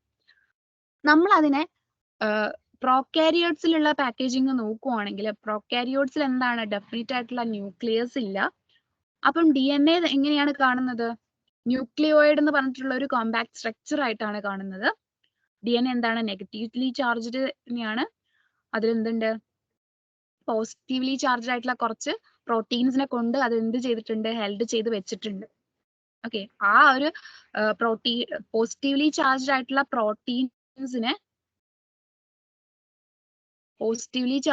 പ്രോട്ടീൻസിനെ കൊണ്ട് നെഗറ്റീവ്ലി ചാർജ്ഡ് ആയിട്ടുള്ള ഈ ഒരു DNA ഹെൽഡ് ചെയ്ത് വെച്ചിരിക്കുന്ന ആ ഒരു ഫോമിനെയാണ് എന്ത് പറയുന്നത്, ന്യൂക്ലിയോയിഡ് എന്ന് പറയുന്നത്. ഓക്കെ, അപ്പം ഒരു 50 ലാർജ് ലൂപ്സ് ആയിട്ടാണ് എന്ത് ഈ ഒരു DNA പ്രോട്ടീൻസ് എന്ത് ചെയ്യുന്നത്, ഹെൽഡ് ചെയ്ത് വെച്ചിരിക്കുന്നത്. അപ്പം താഴെ കാണുന്ന പിക്സ് ഒക്കെ എന്തിന്റെയാണ്, നമ്മുടെ പാക്കേജിംഗ് ആണ്. എന്തില്, പ്രോകാരിയോട്സിലുള്ള DNA പാക്കേജിംഗ് ആണ് കാണുന്നത്. അപ്പൊ ന്യൂക്ലിയോയിഡ് എന്ന് പറഞ്ഞിട്ടുള്ള ഒരു ഇതായിട്ടാണ്, ഫോമിലാണ് എന്ത് ചെയ്തിട്ടുള്ളത്, പാക്കേജ് ചെയ്ത് വെച്ചിട്ടുള്ളത്. അപ്പൊ നമുക്ക് നമ്മുടെ യൂകാരിയോട്സിൽ നോക്കുവാണെങ്കിൽ യൂകാരിയോട്സിൽ ഡെഫിനറ്റ് ആയിട്ടുള്ള ഒരു ന്യൂക്ലിയസ് ഉണ്ട് അല്ലെ. നമ്മുടെ ഈ ഒരു DNA എന്ന് പറയുന്നത് എന്തിന്റെ ചുറ്റുമാണ് ഇതാക്കിയിട്ടുള്ളത്, ഹിസ്റ്റോൺ ഒക്ടാമർ അല്ലെ. ഹിസ്റ്റോൺ എന്ന് പറഞ്ഞിട്ടുള്ള ഹിസ്റ്റോൺ ഒക്ടാമർ 8 ഹിസ്റ്റോൺ മോളിക്യൂൾസിന്റെ ഒരു യൂണിറ്റ് ഉണ്ട് അല്ലെ. അതിന് പോസിറ്റീവ്ലി ചാർജ്ഡ് ആയിട്ടുള്ള പ്രോട്ടീൻ ആണ്, അതിനെ ഹിസ്റ്റോൺ എന്നാണ് പറയുന്നത്. ഹിസ്റ്റോൺ ഒക്ടാമർ എന്ന് പറഞ്ഞിട്ടുള്ള ഹിസ്റ്റോണിന്റെ 8 മോളിക്യൂൾ കൊണ്ടുള്ള ഒരു യൂണിറ്റ് കൊണ്ടാണ് എന്തിനെ ആക്കിയിട്ടുള്ളത്, നമ്മുടെ യൂകാരിയോട്സിൽ DNA റാപ്പ് ചെയ്തിട്ടുള്ളത്. ഓക്കെ, അപ്പം ഒരു ഹിസ്റ്റോൺ ഒക്ടാമറിൽ നമുക്ക് എത്ര ബേസ് പെയേഴ്സിനെ ഇങ്ങനെ റാപ്പ് ചെയ്ത് വെക്കാനാവും ചോദിച്ചു കഴിഞ്ഞാൽ 200 ബേസ് പെയേഴ്സിനെയോളം നമുക്ക് എന്ത് ചെയ്യാൻ പറ്റും, ഒരു ഹിസ്റ്റോൺ ഒക്ടാമർ വെച്ചിട്ട് അതിന്റെ ചുറ്റും ഇങ്ങനെ റാപ്പ് ചെയ്ത് വെക്കാനാവും. ഓക്കെ, ഇങ്ങനെ റാപ്പ് ചെയ്ത് വെച്ചിട്ടുള്ള ആ ഒരു സ്ട്രക്ചറിനെ നമ്മൾ എന്താണ് പറയുന്നത്, ന്യൂക്ലിയോസോം എന്നാണ് പറയുന്നത്. ഓക്കെ, ഇങ്ങനെ ഈ ന്യൂക്ലിയോസോംസ് ഇങ്ങനെ റിപ്പീറ്റ് ചെയ്ത് പോകുമ്പോൾ അത് എന്താവും, ഒരു സ്ട്രക്ചർ ആവും. ബീഡ്സ് ഓൺ എ സ്ട്രിങ് എന്ന് പറഞ്ഞിട്ട്, എന്ന് വെച്ചാൽ ഒരു സ്ട്രിങ്ങിൽ ഇങ്ങനെ മുത്ത് പിടിപ്പിച്ച പോലെയുള്ള ഇങ്ങനെ സ്ട്രക്ചർ ആയിട്ടാണ് ഇതിങ്ങനെ മാറുന്നത്.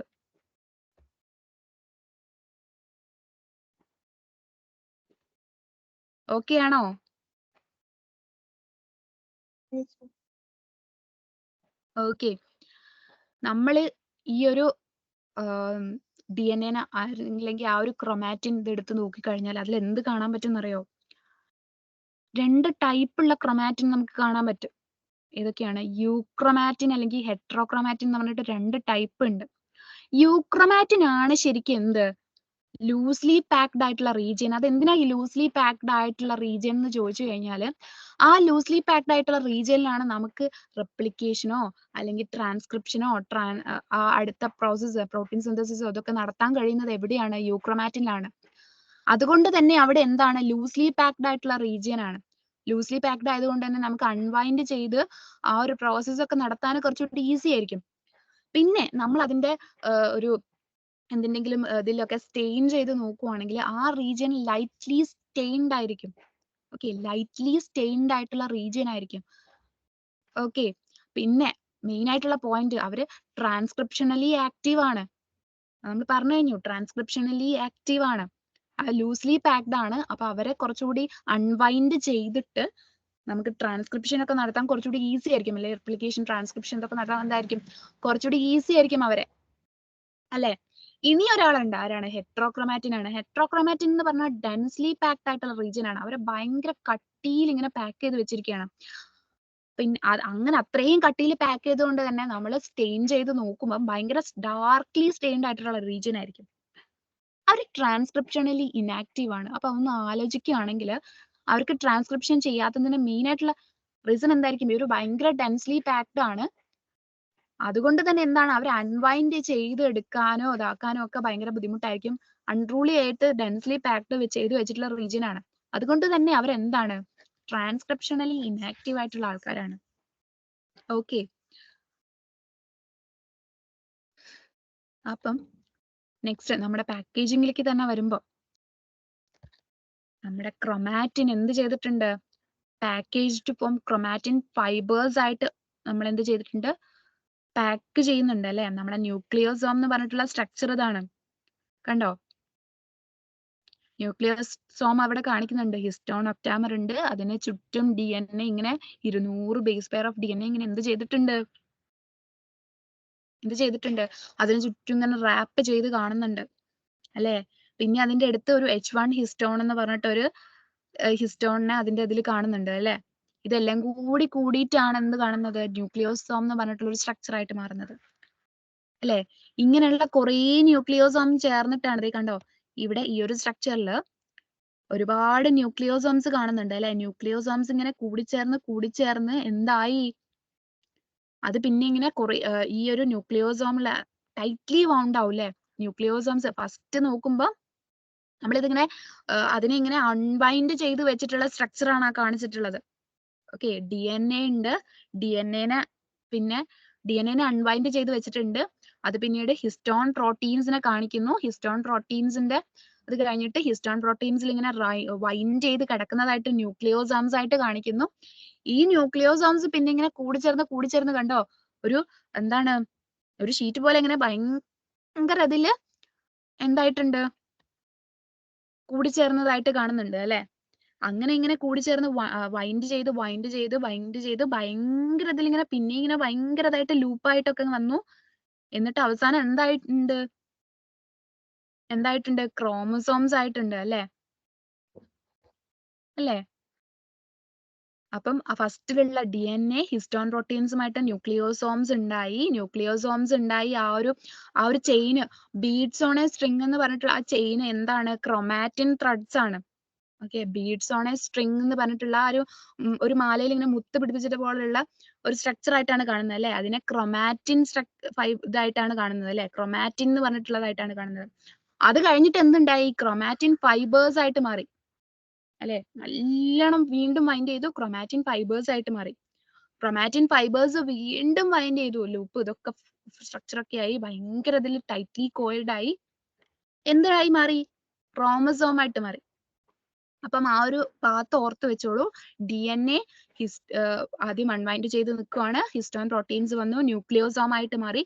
ന്യൂക്ലിയോസോം പിന്നെ ഒരു ബീഡ്സ് ഓൺ എ സ്ട്രിങ് ആ ഒരു ഇതിൽ ക്രൊമാറ്റിൻ ആയിട്ട് മാറി. പിന്നെ ക്രൊമാറ്റിൻ ഫൈബർ ആയിട്ട് മാറി. ക്രൊമാറ്റിൻ ഫൈബറിൽ നിന്ന് വീണ്ടും കോയിൽ ചെയ്ത് ഇതാക്കി ക്രോമസോംസ് ആയിട്ട് മാറി. ഓക്കെ, അപ്പൊ നമ്മുടെ ഇവിടെ പറഞ്ഞിട്ടുള്ളത് എന്താണ്? ക്രൊമാറ്റിൻ എന്ത് ചെയ്തു? പാക്കേജ്ഡ് ഫ്രം ക്രൊമാറ്റിൻ ഫൈബേഴ്സ് ആയിട്ട് മാറി. ആ ഫൈബേഴ്സ് ഫർദർ കോയിൽ ചെയ്തു, മെറ്റാഫേസ് കണ്ടൻസ് ചെയ്തിട്ട് പിന്നെന്താ? മെറ്റാഫേസ് സ്റ്റേജിൽ, സെൽ ഡിവിഷന്റെ മെറ്റാഫേസ് സ്റ്റേജിൽ അത് എന്തായിട്ട് മാറും? ക്രോമസോംസ് ആയിട്ട് മാറും.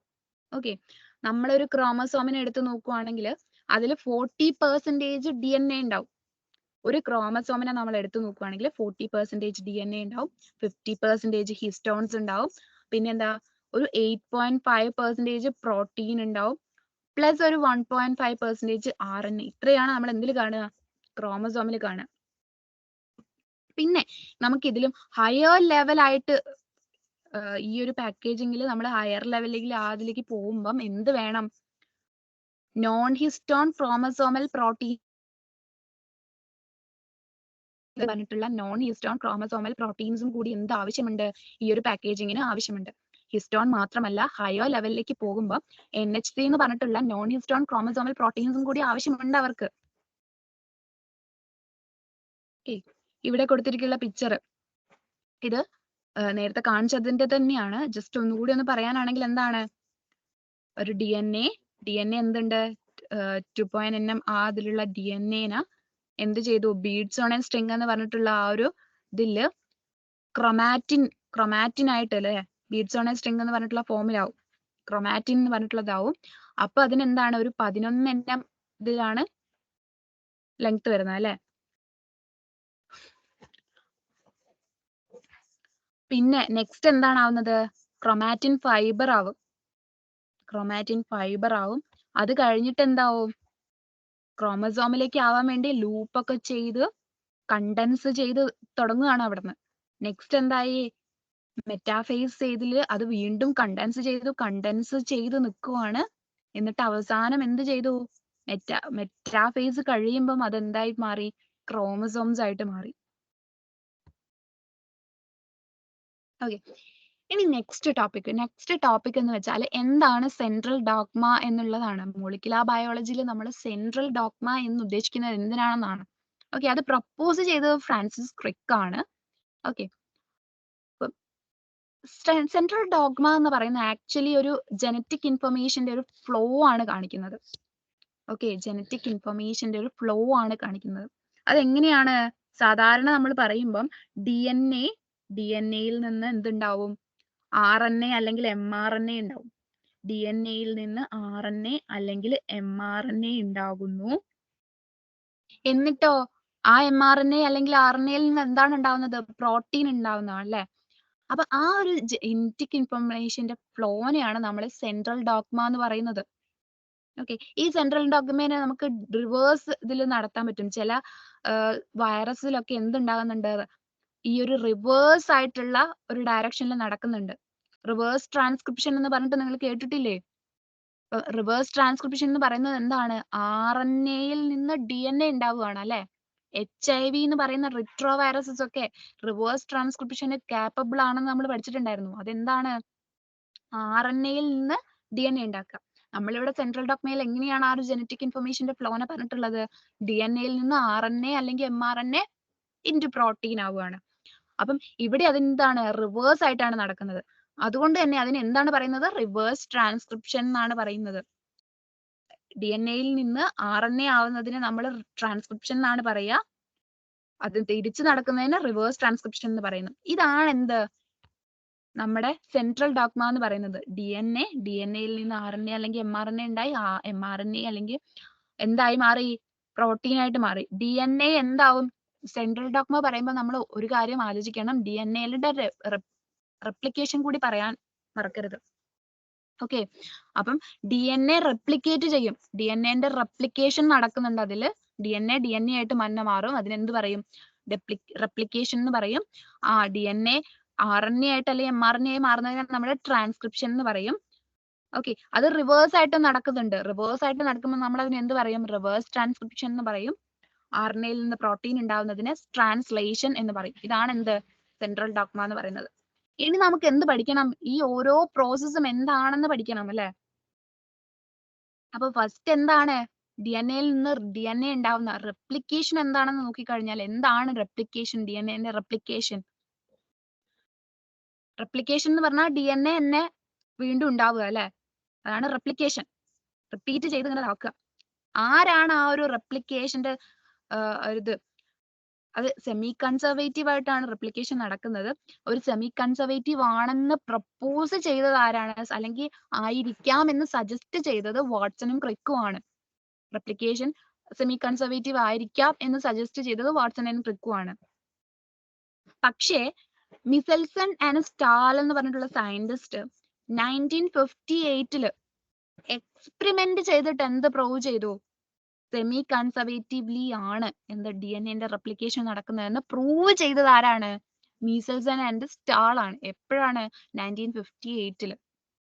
ഓക്കെ, പിന്നെ ടെയ്ലർ എന്ന് പറഞ്ഞിട്ടുള്ള ഒരു സയന്റിസ്റ്റ് വേറൊരു എക്സ്പെരിമെന്റ് ചെയ്ത് നടത്തി നോക്കി. എന്താണ്? ഫാവ ബീൻസ് എന്ന് പറഞ്ഞിട്ടുള്ള ഫിഷ്യ ഫാബയിൽ റേഡിയോ ആക്റ്റീവ് തൈമിഡിൻ വെച്ചിട്ട് എന്ത് ചെയ്തിട്ടുണ്ട്? ഈ ഒരു DNA-ന്റെ റെപ്ലിക്കേഷൻ സെമി കൺസർവേറ്റീവ് ആണെന്ന് പ്രൂവ് ചെയ്തിട്ടുണ്ട്. ആര്? ടെയ്ലർ എന്ന് പറഞ്ഞിട്ടുള്ള സയന്റിസ്റ്റ് ഫിഷ്യ ഫാബയിൽ റേഡിയോ ആക്റ്റീവ് തൈമിഡിൻ വെച്ചിട്ട് DNA സെമി കൺസർവേറ്റീവ്ലി ആണ് റെപ്ലിക്കേഷൻ ചെയ്യുന്നതെന്ന് പ്രൂവ് ചെയ്തിട്ടുണ്ട്. ഓക്കെ, ഇനി നമ്മൾ ഇതിന്റെ റെപ്ലിക്കേഷൻ നോക്കുവാണെങ്കിൽ ഏത് എൻസൈം ആണ് ഈ ഒരു റെപ്ലിക്കേഷനെ കാറ്റലിസിസ് ചെയ്യുന്നത്? ആ ഒരു ഇത് നടത്താൻ സഹായിക്കുന്നതെന്ന് വെച്ചാൽ ഏതാണ്? കാറ്റലിസിസ് ചെയ്യുന്നത് ആരാണ്? DNA പോളിമറൈസ് ആണ്. അപ്പൊ മറന്നു പോകരുത്, DNA പോളിമറൈസ് ആണ് എന്തിനെ സഹായിക്കുന്നത്? ഈ ഒരു കാറ്റലൈസ് ചെയ്യുന്നത്. എന്തിനെ? ഈ ഒരു DNA-ന്റെ റെപ്ലിക്കേഷനെ കാറ്റലൈസ് ചെയ്യുന്നത് ആരാണ്? DNA പോളിമറൈസ് ആണ്. ഈ ഒരു DNA പോളിമറൈസ് ഏത് ഡയറക്ഷനിലാണ് പോളിമറൈസേഷൻ ചെയ്യുന്നതെന്ന് ചോദിച്ചു കഴിഞ്ഞാൽ ഏത് ഡയറക്ഷനിലാണ്? 5' to 3' മാത്രമാണ്. 5' to 3' ഡയറക്ഷനിൽ മാത്രമാണ് എന്ത് നടത്തുന്നത്? പോളിമറൈസ് ചെയ്യുന്നത്. ആര്? DNA polymerase. നോട്ട് ചെയ്യേണ്ടതാണ്. ഓക്കെ. ഇനി എന്താണ്, എവിടെയാണ് ഈ ഒരു റെപ്ലിക്കേഷൻ ഇനീഷ്യേറ്റ് ചെയ്യുന്നതെന്ന് ചോദിച്ചാൽ, ആ ഇനീഷ്യേറ്റ് ചെയ്യുന്ന ആ ഒരു പോർഷൻ ഒരു പ്രത്യേക പേരുണ്ട്. എന്താണ്? ഒറിജിൻ ഓഫ് റെപ്ലിക്കേഷൻ എന്നാണ് അതിന്റെ പേര്. ഓക്കെ, ഒറിജിൻ ഓഫ് റെപ്ലിക്കേഷനിലാണ് ഈ ഒരു റെപ്ലിക്കേഷൻ ഒറിജിനേറ്റ് ചെയ്യുന്നത്. ഓക്കെ, അപ്പം ഈ ഒരു റെപ്ലിക്കേഷന് വേണ്ടിയിട്ടുള്ള എനർജി പ്രൊവൈഡ് ചെയ്യുന്നത് ആരാണ്? എനർജി പ്രൊവൈഡ് ചെയ്യുന്നത് ഡിയോക്സി റൈബോ ന്യൂക്ലിയോസൈഡ് ട്രൈഫോസ്ഫേറ്റ് ആണ്. ഡിയോക്സി റൈബോ ന്യൂക്ലിയോസൈഡ് ട്രൈഫോസ്ഫേറ്റ് ആണ് ഈ ഒരു DNA റെപ്ലിക്കേഷന് വേണ്ടിയിട്ടുള്ള എനർജി പ്രൊവൈഡ് ചെയ്യുന്നത്. ഓക്കെ, അത് മാത്രമല്ല അത് എന്തായിട്ട് ആക്ട് ചെയ്യുന്നുണ്ട്? ഒരു സബ്സ്ട്രേറ്റ് ആയിട്ട് ആക്ട് ചെയ്യുന്നുമുണ്ട്. ഓക്കെ, അപ്പൊ deoxy റൈബോ nucleoside triphosphate energy provide ചെയ്യുന്നുണ്ട് പോളിമറൈസേഷന്, ആ ഒരു റിയാക്ഷന്. അത് മാത്രമല്ല അത് സബ്സ്ട്രേറ്റ് ആയിട്ട് എന്ത് ചെയ്യുന്നുണ്ട്? ആക്ട് ചെയ്യുന്നുണ്ട്. അപ്പം എങ്ങനെയാണ് ഈ റെപ്ലിക്കേഷൻ തുടങ്ങുന്നതെന്ന് വെച്ച് കഴിഞ്ഞാൽ, നമ്മുടെ DNA എടുത്തു, അതിനെ അൺവൈൻഡ് ചെയ്തു, ഏതെങ്കിലും ഒരു പാർട്ടിൽ എന്ത് ചെയ്യും? ഒരു കട്ട് ഇതാക്കിയിട്ട് എന്തുണ്ടാവും? ഒരു റെപ്ലിക്കേഷൻ ഫോർക്ക് ഉണ്ടാകും. റെപ്ലിക്കേഷൻ ഫോർക്ക് എന്താണ്? ഒരു കട്ട് ഇതായിട്ട് അതിന് ഓപ്പൺ ചെയ്തിട്ട്, അല്ലെ, ഓപ്പൺ ചെയ്തിട്ട് അവിടുന്ന് എന്ത് തുടങ്ങും? റെപ്ലിക്കേഷൻ തുടങ്ങും, അല്ലെ? ആ ഒരു ഇതിനെയാണ് എന്ത് പറയുന്നത്? റെപ്ലിക്കേഷൻ ഫോർക്ക് എന്ന് പറയുന്ന ആ ഒരു സ്ട്രക്ചറിന്, അല്ലെ?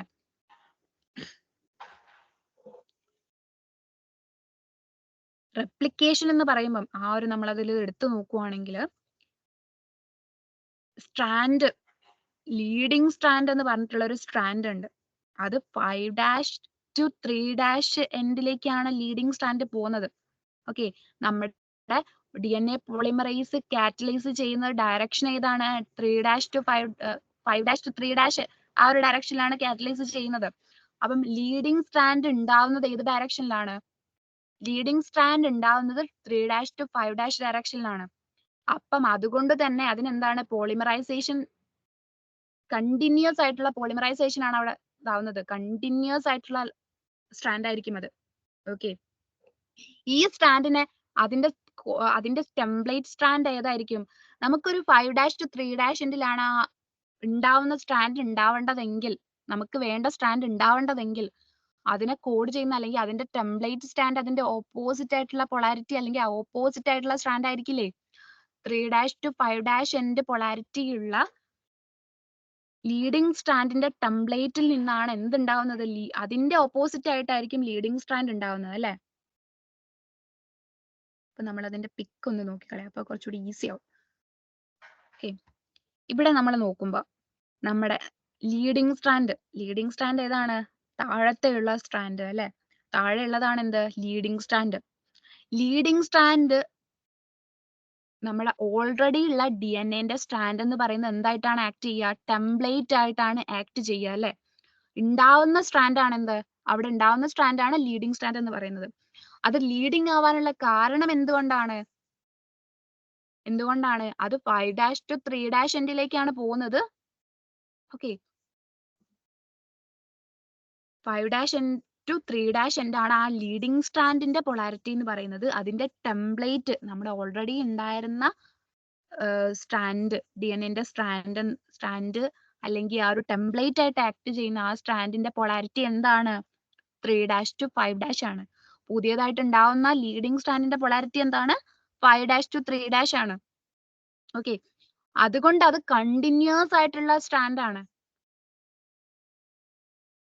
മനസ്സിലായോ?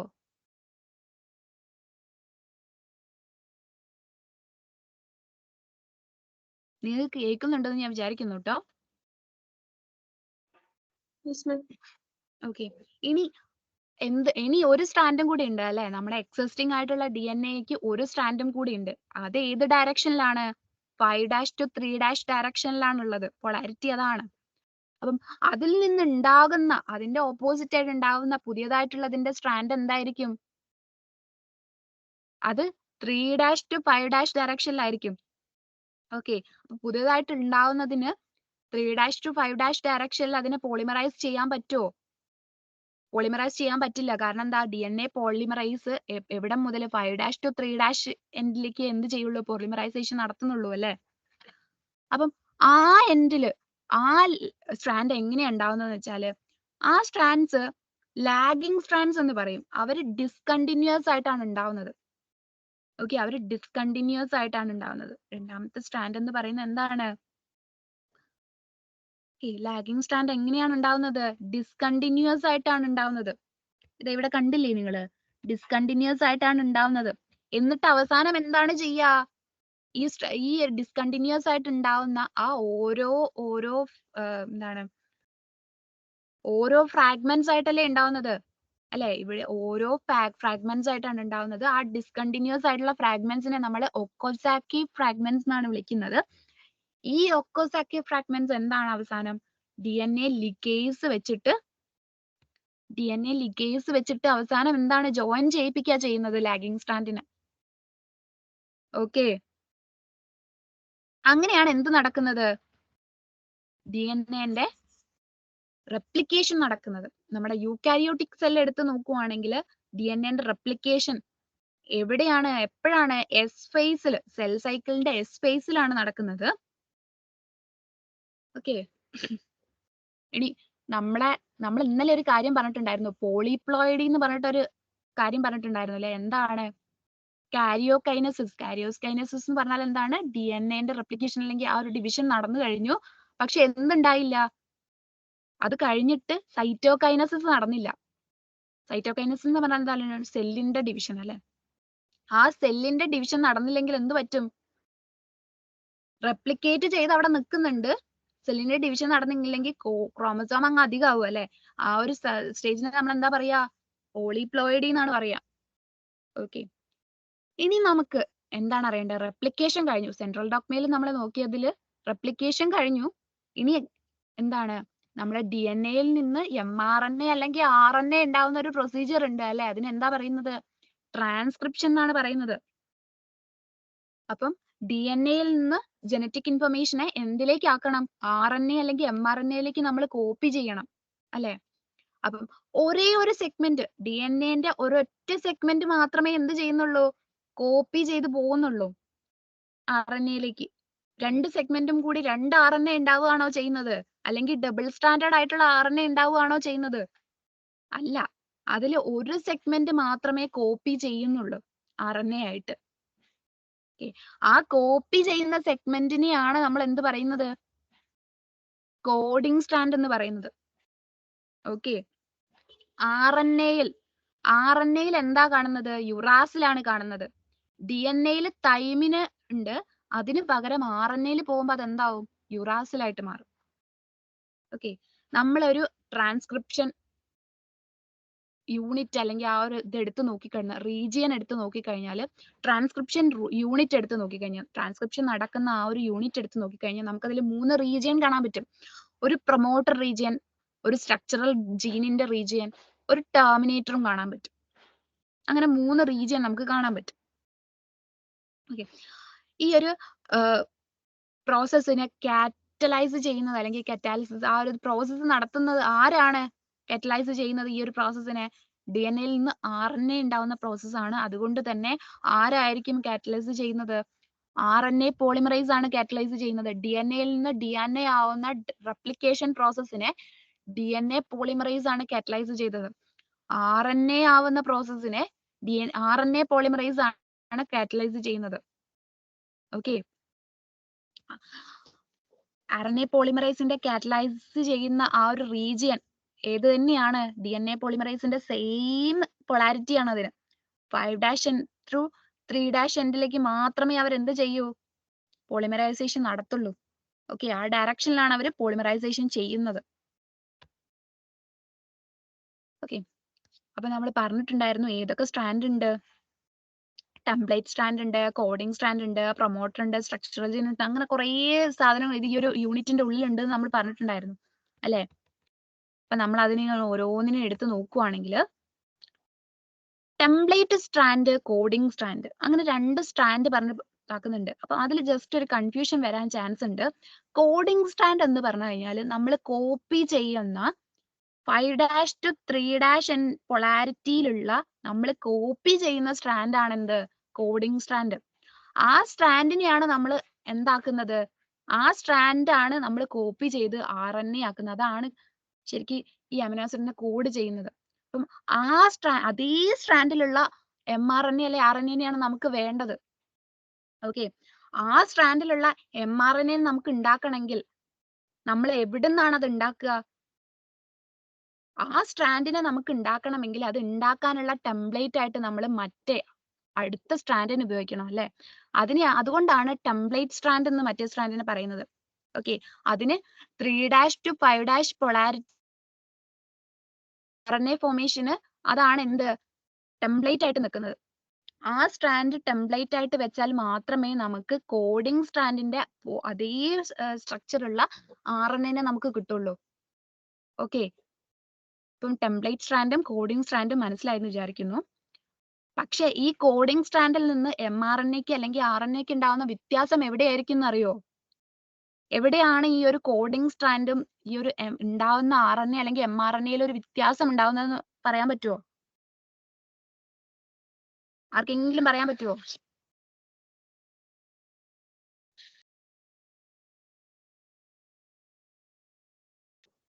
ഹലോ, കേൾക്കുന്നുണ്ടോ? Yes, ma'am.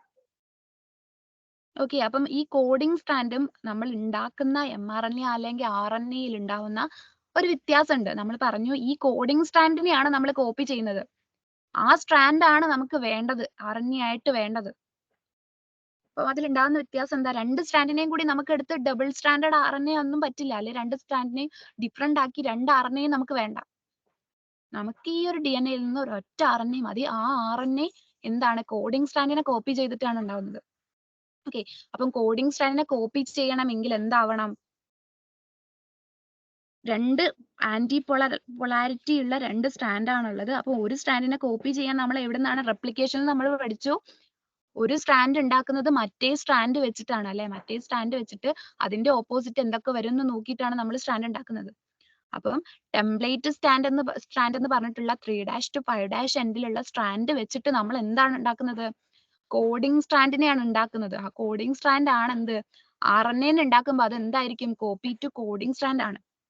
5' to 3' എൻഡിലുള്ള കോഡിംഗ് സ്ട്രാൻഡിന്റെ കോപ്പിയാണ് നമ്മൾ ഉണ്ടാക്കുന്നത്. പക്ഷെ അതിൽ ഒരു ഡിഫറൻസ് വരുന്നുണ്ട്. നമ്മുടെ DNA കോഡിംഗ് സ്ട്രാൻഡിൽ എന്താണ് ഉണ്ടാവുക? തൈമിനാണ് ഉണ്ടാവുക. പക്ഷെ നമ്മൾ RNA ഉണ്ടാക്കുമ്പോൾ അതിലുണ്ടാവുന്നത് എന്താണ്? തൈമിനെ റീപ്ലേസ് ചെയ്തുകൊണ്ട് യുറാസിലാണ് ഉണ്ടാവുക. ഓക്കെ, ഓക്കെ ആണോ? Yes, ma'am. ഓക്കെ, ഇനി നമ്മൾ പറഞ്ഞിട്ടുണ്ടായിരുന്നു ഈ ഒരു ട്രാൻസ്ക്രിപ്ഷൻ യൂണിറ്റ് എന്ന് പറയുമ്പോൾ പ്രൊമോട്ടർ ഉണ്ടാവും, സ്ട്രക്ചറൽ ജീൻസ് ഉണ്ടാവും, ടെർമിനേറ്റർ ഉണ്ടാവും അല്ലെ? അപ്പൊ പ്രൊമോട്ടർ എന്ന് പറഞ്ഞാൽ എന്താണ്? അത് 5' എൻഡിലാണ് കാണുന്നത്.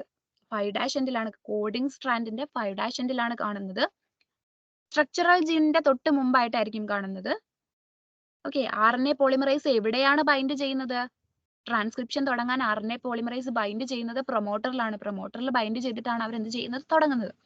സ്ട്രക്ചറൽ ജീൻ എന്ന് പറഞ്ഞാൽ പ്രൊമോട്ടറിന്റെയും ട്രാൻസ്ക്രിപ്ഷന്റെയും ഇടയിലുള്ള ജീൻസ് ആണ്.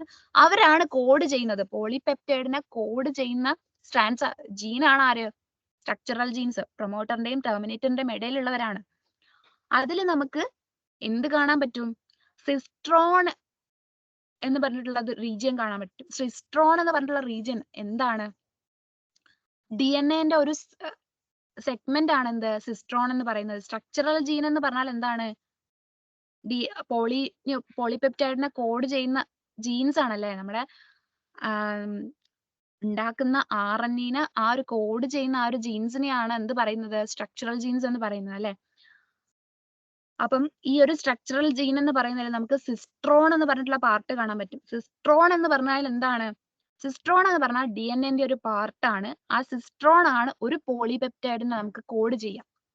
ഓക്കെ, ഒരു പോളിപെപ്റ്റൈഡിനെ കോഡ് ചെയ്യുന്ന ആളെയാണ് നമുക്ക് ജീനിലുള്ള ഒരു സീക്വൻസ് ആണ് എന്ത്? ഒരു ഭാഗമാണ്, DNA ഒരു ഭാഗമാണ് സിസ്ട്രോൺ എന്ന് പറയുന്നത്. ആ സിസ്ട്രോൺ ആണ് എന്ത്? പോളിപെപ്റ്റൈഡിനെ കോഡ് ചെയ്യുന്നത്.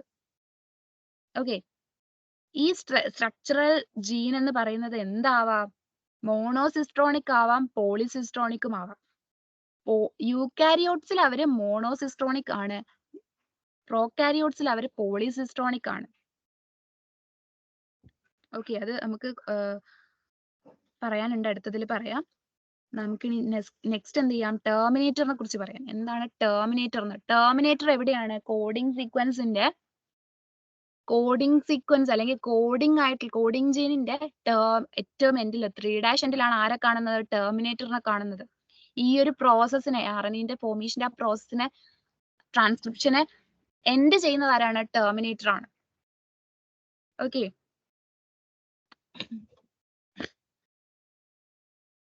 ഓക്കെ. ഇനി നമുക്ക് ഈ മോണോസിസ്ട്രോണിക് അല്ലെങ്കിൽ എന്ത് പറഞ്ഞിട്ടുണ്ടായിരുന്നു? കുറെ ഇതുള്ള ആൾക്കാർ എന്ന് പറഞ്ഞിട്ടുണ്ടായിരുന്നു അല്ലെ? അപ്പൊ നമുക്ക് യൂക്കാരിയോട്സിൽ എന്ത് കാണാൻ പറ്റും? സ്പ്ലിറ്റ് ആയിട്ട് കുറെ ജീൻസ് കാണാൻ പറ്റും. നമ്മുടെ ഈ ഒരു സ്ട്രക്ചറൽ ജീനില് എക്സോൺസ് ആൻഡ് ഇൻട്രോൺസ് എന്ന് പറഞ്ഞിട്ടുള്ള ജീൻസ് കാണാൻ പറ്റും. എക്സോൺസ് എന്ന് പറഞ്ഞാൽ എന്താണ്? കോഡിംഗ് സീക്വൻസസ് ആണ്. കോഡിംഗ് സീക്വൻസസിനെ മാത്രമേ നമുക്ക് ആവശ്യമുള്ളൂ. ഇൻട്രോൺസ് എന്ന് പറഞ്ഞു കഴിഞ്ഞാല് അവർ കോഡ് ചെയ്യില്ല, വെറുതെ അതിനിടയിൽ കിടക്കുന്ന ആൾക്കാരാണ്. ഓക്കെ, കോഡ് ചെയ്യില്ല. ഈ എക്സോൺസിന്റെ ഇടയിൽ ഇങ്ങനെ കിടക്കുന്ന ആൾക്കാരാണ്. ചിലപ്പോൾ റെപ്പിറ്റേറ്റീവ് ആയിട്ട് കിടക്കുന്നതായിരിക്കും, അങ്ങനെ എന്തെങ്കിലുമൊക്കെ കിടക്കുന്നതായിരിക്കും. അവർ എന്ത് ചെയ്യില്ല? അവർ പോളിപെപ്റ്റൈഡ്സിനെ അല്ലെങ്കിൽ ഇതിനൊന്നും കോഡ് ചെയ്യില്ല. അപ്പൊ അവരെ നമുക്ക് വേണ്ട ആവശ്യമില്ല ശരിക്കും. അപ്പം എക്സോൺസിനെ മാത്രം, കോഡിംഗ് ആയിട്ടുള്ള സീക്വൻസിനെ മാത്രം നമുക്ക് ആവശ്യമുള്ളൂ. അപ്പൊ മെച്യൂർ ആയിട്ടുള്ള പ്രോസസ്ഡ് ആയിട്ടുള്ള RNAയിൽ ആരെ മാത്രമേ ഉണ്ടാവുള്ളൂ? എക്സോൺസ് മാത്രമേ ഉണ്ടാവുള്ളൂ. മെച്യൂർ അല്ലാത്ത പ്രോസസ്ഡ് അല്ലാത്ത RNAയിൽ മാത്രമേ എന്തുണ്ടാവുള്ളൂ? എക്സോൺസും ഇൻട്രോൺസും ഇങ്ങനെ ഇടകലർന്ന് നമുക്ക് കാണാൻ പറ്റുള്ളൂ. നമ്മളൊരു ട്രാൻസ്ക്രിപ്ഷൻ യൂണിറ്റ് എടുത്ത് നോക്കിക്കഴിഞ്ഞാൽ ഈ 5' to 3' ആണ് എന്ത്? കോഡിംഗ് സ്ട്രാൻഡ് എന്ന് പറയുന്നത്. അതിന്റെ 5' എൻഡിലാണ് നമുക്ക് പ്രൊമോട്ടറിനെ കാണാൻ പറ്റുന്നത്. ഈ പ്രൊമോട്ടറിന് നമ്മളെ പോളിമറൈസ് ചെയ്യാനുള്ള RNA പോളിമറൈസ് ബൈൻഡ് ചെയ്യുന്നത് ഈ പ്രൊമോട്ടർ റീജിയനിലേക്കാണ്. എന്നിട്ട് അവിടെ നിന്നാണ് എന്ത്? പിന്നെ എങ്ങോട്ട് അങ്ങനെ ഇത് നടക്കും, ട്രാൻസ്ക്രിപ്ഷൻ നടക്കും. സ്ട്രക്ചറൽ ജീനിലൂടെ ഇങ്ങനെ പോയിട്ട് അല്ലെ ടെർമിനേറ്ററിൽ എത്തുമ്പോൾ അതെന്താവും? നിൽക്കും. അങ്ങനെയാണ് ആ ഒരു ട്രാൻസ്ക്രിപ്ഷൻ യൂണിറ്റ് നമുക്ക് കാണുന്നത്.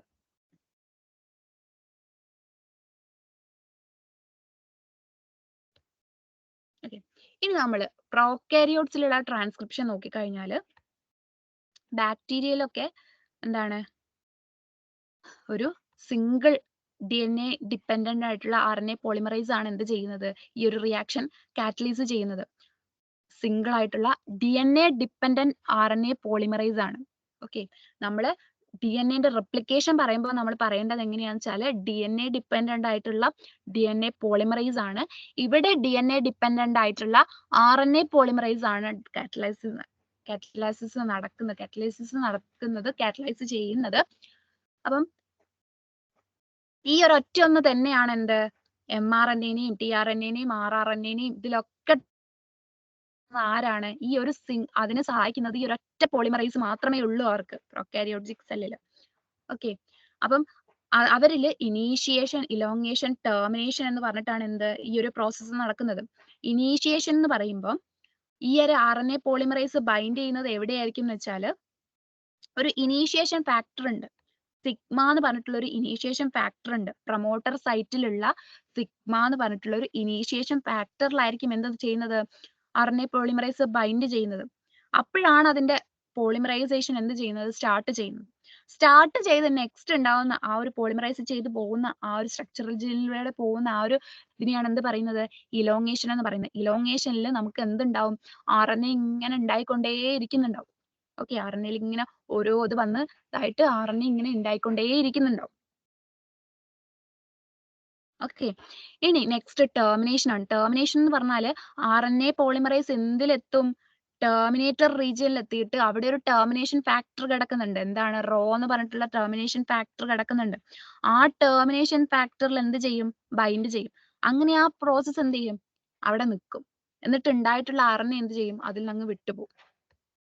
ഓക്കെ, അത് നമുക്ക് എവിടെ കാണാം? ഇവിടെ കാണാം.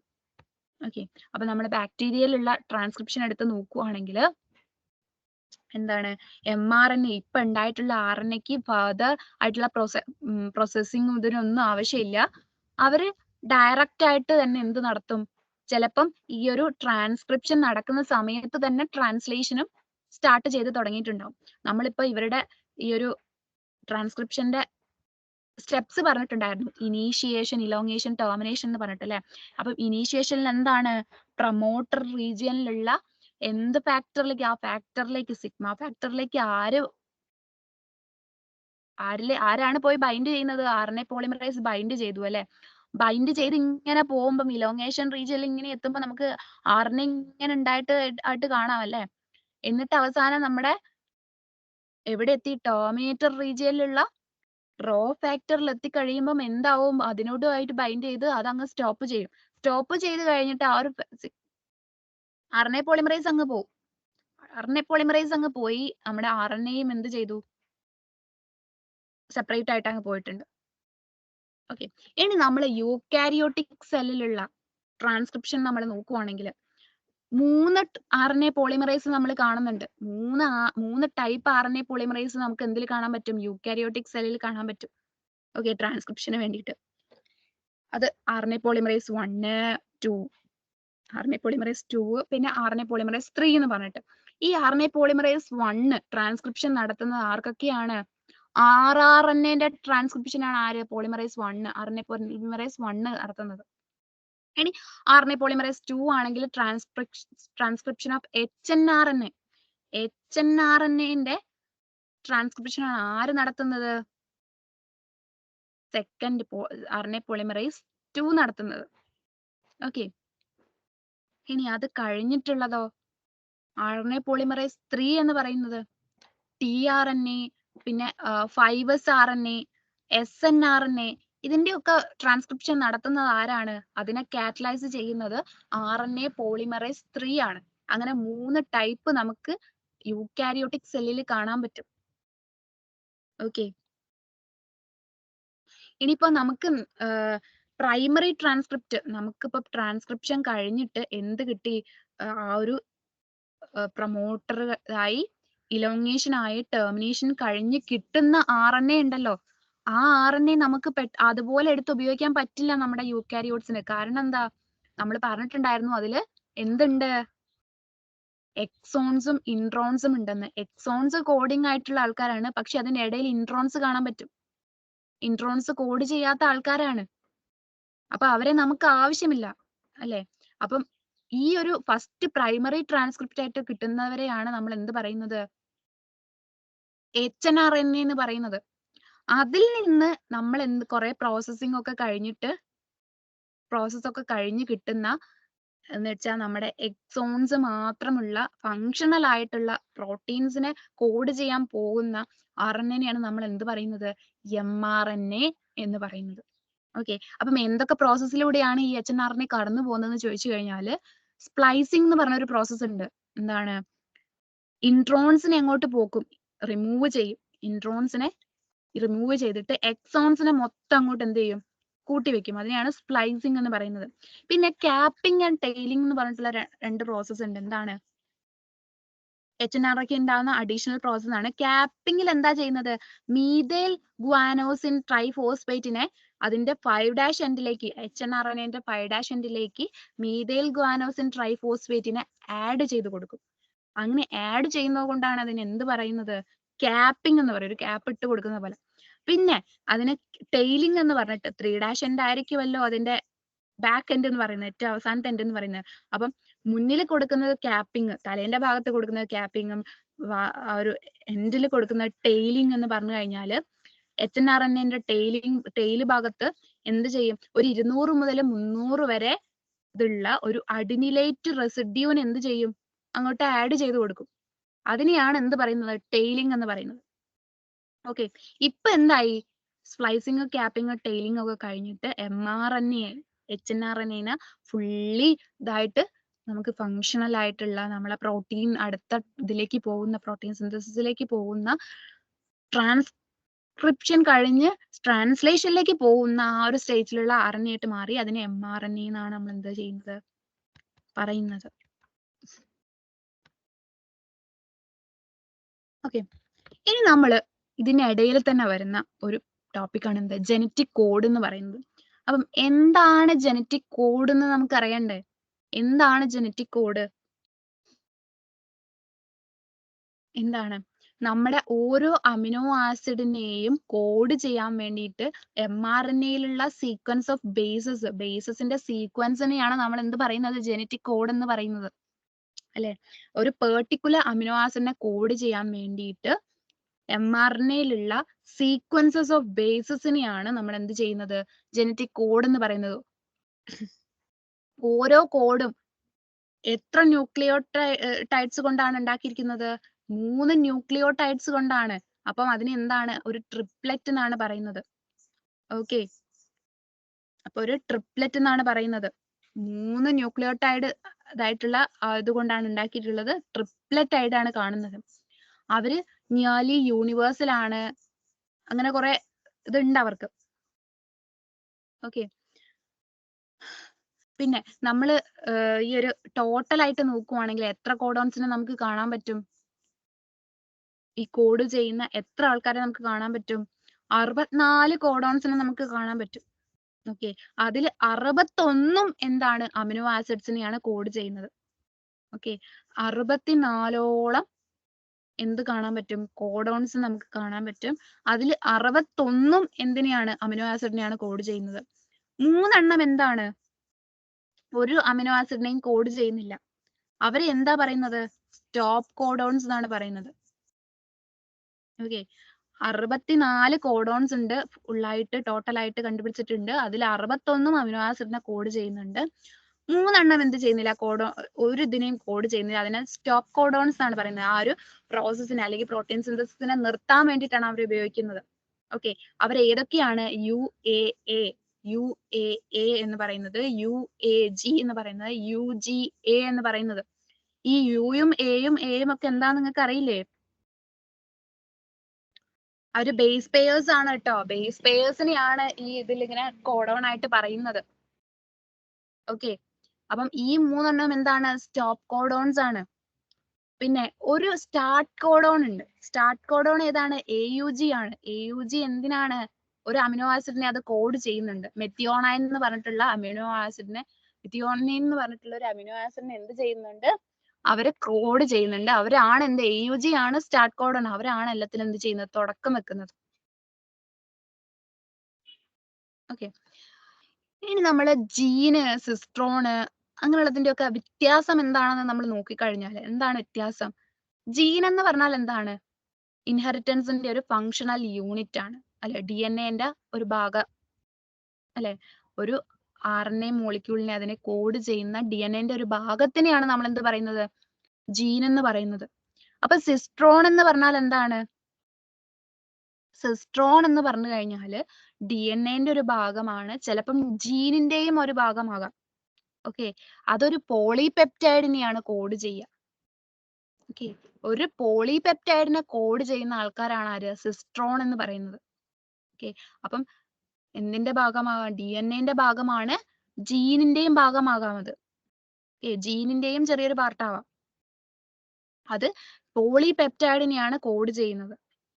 ഓക്കെ, മോണോസിസ്ട്രോണിക് ഉണ്ട്. മോണോസിസ്ട്രോണിക് എന്താണ്? മോണോസിസ്ട്രോണിക് എന്ന് പറഞ്ഞു കഴിഞ്ഞാല്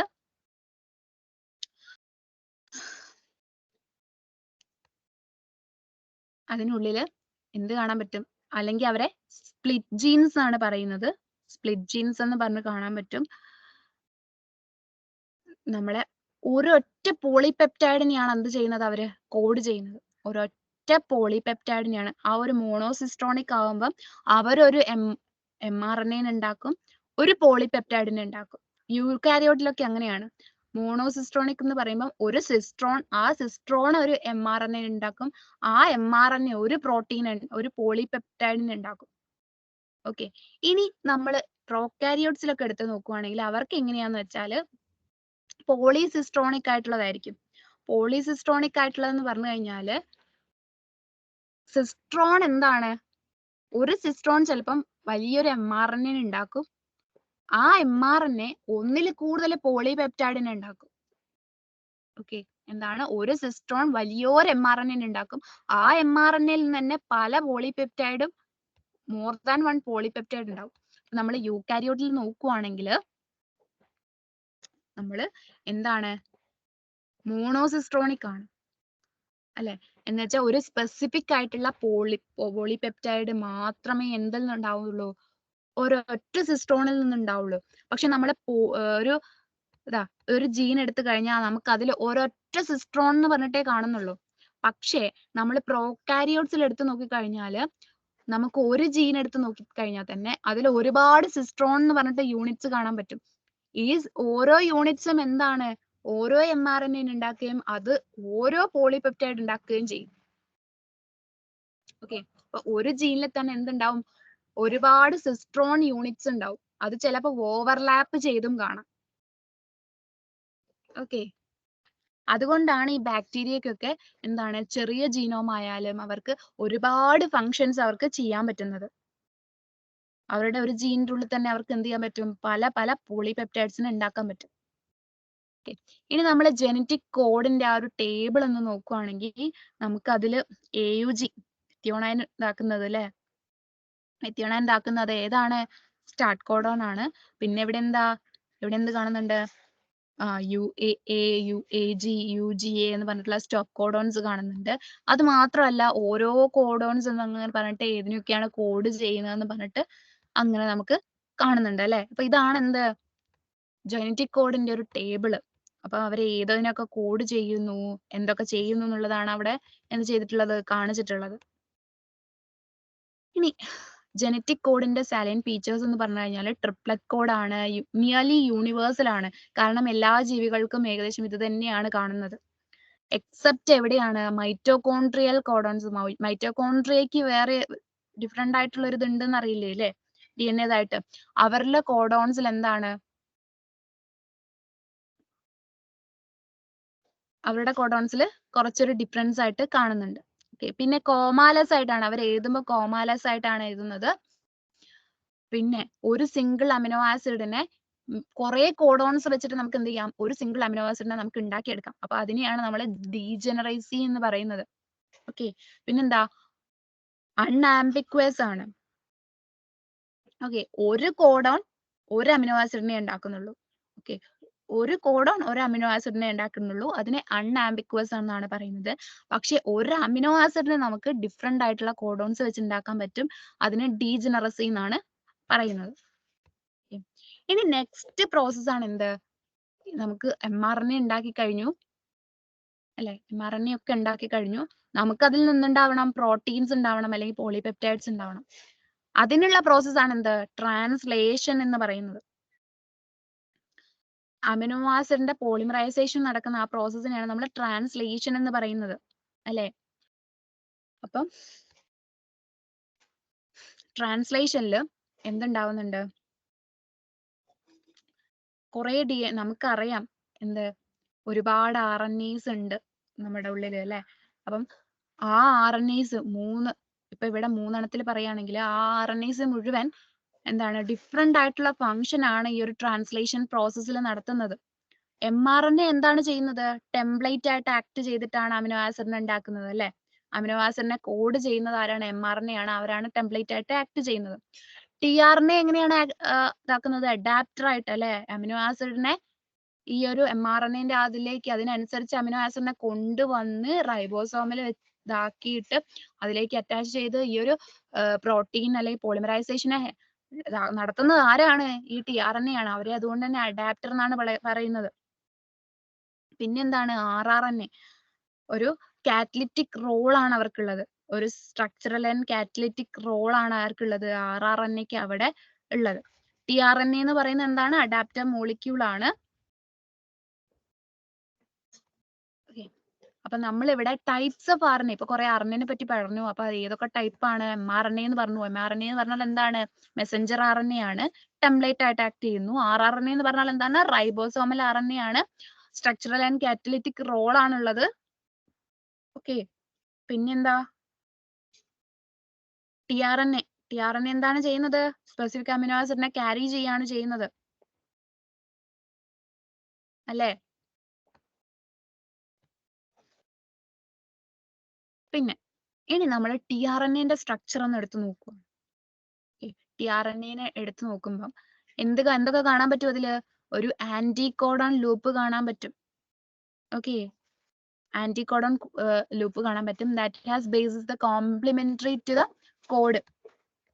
ഇവരെന്താ ചെയ്യുന്നത് പറഞ്ഞാല് ഈ ആന്റികോഡൺ റീജിയനില്ലേ, ഈ ഒരു താഴെയുള്ള ആ റോസ് ഇതിൽ കാണുന്ന താഴെയുള്ള ഈ ഒരു റീജിയൻ എന്ത് ചെയ്യും? ആ റീജിയൻ എന്തായിരിക്കും ആന്റികോഡോൺ എന്ന് പറയുന്നത് എന്തുകൊണ്ടാണെന്ന് വെച്ചാൽ നമ്മുടെ mRNA ഒരു കോഡോൺ ഇല്ലേ, ആ കോഡോണിന്റെ ആന്റികോഡോൺ ആയിട്ടുള്ളതായിരിക്കും എന്തിൽ കാണുക? ആ കോഡോണിന്റെ ഓപ്പോസിറ്റ് ആയിട്ട് ഉള്ള ഇതായിരിക്കും ഇവിടെ കാണുക, ഈ ഒരു ആന്റികോഡോൺ ആമിൽ കാണുക. ഓക്കെ, നമ്മുടെ കോഡോൺ എന്ന് പറയുന്നത് 3 ട്രിപ്ലറ്റ് ആയിട്ടുള്ള ഒരു കോഡായിരിക്കും അല്ലെ. അപ്പം അതിന്റെ ഓപ്പോസിറ്റ് ആയിട്ടുള്ള അതിന്റെ ഓപ്പോസിറ്റ് ആയിട്ടുള്ള കോംപ്ലിമെന്ററി ആയിട്ടുള്ള കോഡായിരിക്കും ഇവിടെ കാണുക, ഈ ആന്റികോഡോണിൽ കാണുക. ഓക്കെ, എന്നിട്ട് അത് ആക്കിയിട്ടാണ്, അത് വായിച്ചിട്ടാണ് എങ്ങോട്ട് പോവുക? പോയിട്ട് നമ്മളെ ഈ അമിനോ ആസിഡിനെ എടുക്കാൻ പോവുക. ഓക്കെ, ഈ ആന്റികോഡോൺ എൻഡ് ഉണ്ട്, പിന്നെ എന്തുണ്ട്? അമിനോ ആസിഡ് അക്സെപ്റ്റർ ആയിട്ടുള്ള ഒരു ആം ഉണ്ട് അല്ലെ. അപ്പം ഈ ആന്റികോഡോൺ ആയിട്ടുള്ള അതിന്റെ കോംപ്ലിമെന്ററി എന്ന് പറയുമ്പം നമ്മുടെ mRNA കോഡ് അല്ലെ, ആ കോഡിന് അനുസരിച്ചിട്ടുള്ള അമിനോ ആസിഡ് ആണ് എവിടെ വന്ന് നിൽക്കുക? നമ്മുടെ ഈ അമിനോ ആസിഡ് അക്സെപ്റ്റർ ആം എന്ന് പറഞ്ഞിട്ടുള്ള അവിടെ വന്ന് നിൽക്കുക. ഓക്കെ, എന്നിട്ട് അതിനെ വഹിച്ചുകൊണ്ട് അത് എന്ത് ചെയ്യും? തിരിച്ചു വരും അല്ലെ. ഓക്കെ, അമിനോ ആസിഡ് എന്തൊക്കെയാണ്? ഒരു ആന്റികോഡൺ ലൂപ്പ് ഉണ്ട്, പിന്നെന്താണ്? ഒരു അമിനോ ആസിഡ് അക്സെപ്റ്റർ ഉണ്ട്, എൻഡ് ഉണ്ട്, അവിടെയാണ് അമിനോ ആസിഡ് ബൈൻഡ് ചെയ്യുന്നത്. ഇനീഷിയേഷൻ എന്താണ് ചെയ്യുക? there is another tRNA called initiator tRNA. ഒരു initiator tRNA ഉണ്ട് ഇനീഷിയേഷന് വേണ്ടിയിട്ട്. സ്റ്റോപ്പ് കോഡോൺസിന് എന്തില്ല? tRNAs ഇല്ല. ഇനീഷിയേഷന് വേണ്ടിയിട്ട് എന്തുണ്ട്? അതിനായിട്ടുള്ള ഇനീഷിയേറ്റർ tRNA ഉണ്ട്. പക്ഷെ സ്റ്റോപ്പ് കോഡോൺസിന് എന്തില്ല? ഇല്ല. ഇനീഷിയേഷനോ ടെർമിനേഷനോ ആയിട്ടുള്ള ഒരു tRNA മാർക്കില്ല, സ്റ്റോപ്പ് കോഡോൺസ് കാണിക്കില്ല. അതുകൊണ്ടാണ് അത് അവിടെ സ്റ്റോപ്പ് ചെയ്യുന്നത്. നമ്മൾ ഈ ഒരു tRNA 2D സ്ട്രക്ചർ നോക്കുവാണെങ്കിൽ ഒരു ക്ലോവർ ലീഫിന്റെ സ്ട്രക്ചറിലാണ് നമുക്ക് കാണുക. ഒരു ക്ലോവർ ലീഫ് സ്ട്രക്ചറിലാണ് നമുക്ക് കാണുക.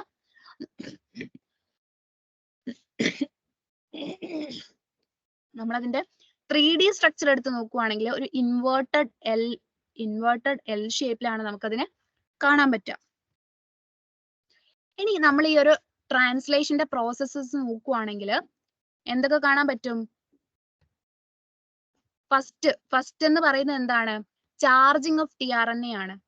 അമിനോ അസൈലേഷൻ ഓഫ് tRNA എന്നും കൂടി പറയും അതിന്. എന്താണ് ഫസ്റ്റ് പ്രോസസ്? എന്താണ്? ചാർജിങ് ഓഫ് tRNA ആണ്. അതിനെ അമിനോ അസൈലേഷൻ ഓഫ് tRNA എന്നും കൂടി പറയും. ഓക്കെ, അതെന്താണ്?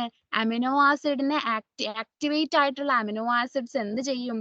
അവരുടെ സ്പെസിഫിക് ആയിട്ടുള്ള tRNA-യിലേക്ക് ലിങ്ക് ചെയ്യും. എന്തിന്റെ പ്രസൻസിലാണ്? അമിനോ അസൈൽ tRNA സിന്തറ്റേസിന്റെ പ്രസൻസിൽ. ഓക്കെ, അതും കൂടി ആലോചിക്കണം. അമിനോ ആസിഡ്സ്, ആക്റ്റീവ് ആയിട്ടുള്ള അമിനോ ആസിഡ്സ് എവിടേക്ക് ബൈൻഡ് ചെയ്യും? അവരുടെ സ്പെസിഫിക് ആയിട്ടുള്ള tRNA-യിലേക്ക് ബൈൻഡ് ചെയ്യും. എന്തിന്റെ പ്രസൻസിലാണ്? അമിനോ അസൈൽ tRNA സിന്തറ്റേസിന്റെ പ്രസൻസിൽ. അങ്ങനെയാണ് എന്ത് ചാർജ് ആവുന്നത്? tRNA becomes charged. tRNA എന്താവും? ചാർജ്ഡ് ആവും. അതിന്റെ പിക്കാണ് ആ ഒരു ഇതിൽ കാണിച്ചിട്ടുള്ളത്. ഓക്കെ, നമ്മളെ AUG ആണ് സ്റ്റാർട്ട് കോഡോൺ. അതിന് സ്പെസിഫിക് ആയിട്ടുള്ള എന്തുണ്ട്? ഒരു ഇനീഷിയേറ്റർ tRNA ഉണ്ട്. ആ tRNA പോയിട്ടാണ് ഫസ്റ്റ് എന്ത് ആവുന്നത്? ചാർജ് ചെയ്തിട്ട് വരും അല്ലെ, അമിനോ ആസിഡിനെയും കൊണ്ടുവരും അവര്. ഇനി നെക്സ്റ്റ് എന്താണ്? ചാർജിങ് കഴിഞ്ഞു, നമുക്ക് എന്ത് വേണം? ഈ ഒരു പ്രോട്ടീന്റെ സിന്തസിസിന്റെ ഒരു ഇനീഷിയേഷൻ വേണം അല്ലെ. ആ ഒരു ഇനീഷിയേഷൻ എന്താണ്? ഈ ഒരു സ്മോളർ സബ് യൂണിറ്റ്, റൈബോസോമിന് 2 സബ് യൂണിറ്റ് ഉണ്ടെന്ന് ഇവിടെ കാണിക്കുന്നുണ്ട്. മുകളിലുള്ളത് ലാർജർ, താഴെയുള്ളത് സ്മോളർ സബ് യൂണിറ്റ് എന്ന് പറഞ്ഞിട്ട് കാണിക്കുന്നുണ്ട്. ഇതിനുള്ള സ്മോളർ സബ് യൂണിറ്റ് അത് എവിടേക്ക് ബൈൻഡ് ചെയ്യും? സ്റ്റാർട്ട് കോഡോൺ ഏതാണ്? AUG-യിലേക്ക്. mRNA-ന്റെ 5' എൻഡിലുള്ള AUG-യിലേക്ക് എന്ത് ബൈൻഡ് ചെയ്തു? സ്മോളർ സബ് യൂണിറ്റ് ബൈൻഡ് ചെയ്തു. എന്നിട്ട് എന്താണ്? നമ്മുടെ ഇനീഷിയേഷൻ ആയിട്ടുള്ള ആ ഒരു tRNA ഉണ്ട് അല്ലെ, ചാർജ്ഡ് ആയിട്ടുള്ള tRNA വന്നിട്ടുണ്ട്. വിത്ത് ആന്റികോഡോൺ ഇതിലുള്ള ഇതാണുള്ളത് അല്ലെ. അപ്പം അവരെവിടേക്ക് ബൈൻഡ് ചെയ്തു? അവര് മെത്തിയോണിനെയും കൊണ്ടാണ് വരുന്നത് അല്ലേ?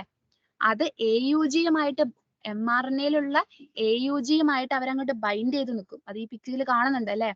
AUGന്റെ ആന്റികോഡോൺ ഏതാണ്? UAC വന്നിട്ട് എന്ത് ചെയ്യും? അതിന്മേലങ്ങ് ബൈൻഡ് ചെയ്ത് നിൽക്കുകയാണ് ചെയ്യുന്നത്. ആ ഒരു tRNAന്റെ ആന്റികോഡോൺ സൈറ്റ് അവിടെ വന്ന് ബൈൻഡ് ചെയ്ത് നിന്നു. അതിൽ എന്തുണ്ട്? മെത്തിയോണൈൻ എന്ന് പറഞ്ഞിട്ടുള്ള അമിനോ ആസിഡിനെയും കൊണ്ടാണ് അവർ വന്നിട്ടുള്ളത് അല്ലേ?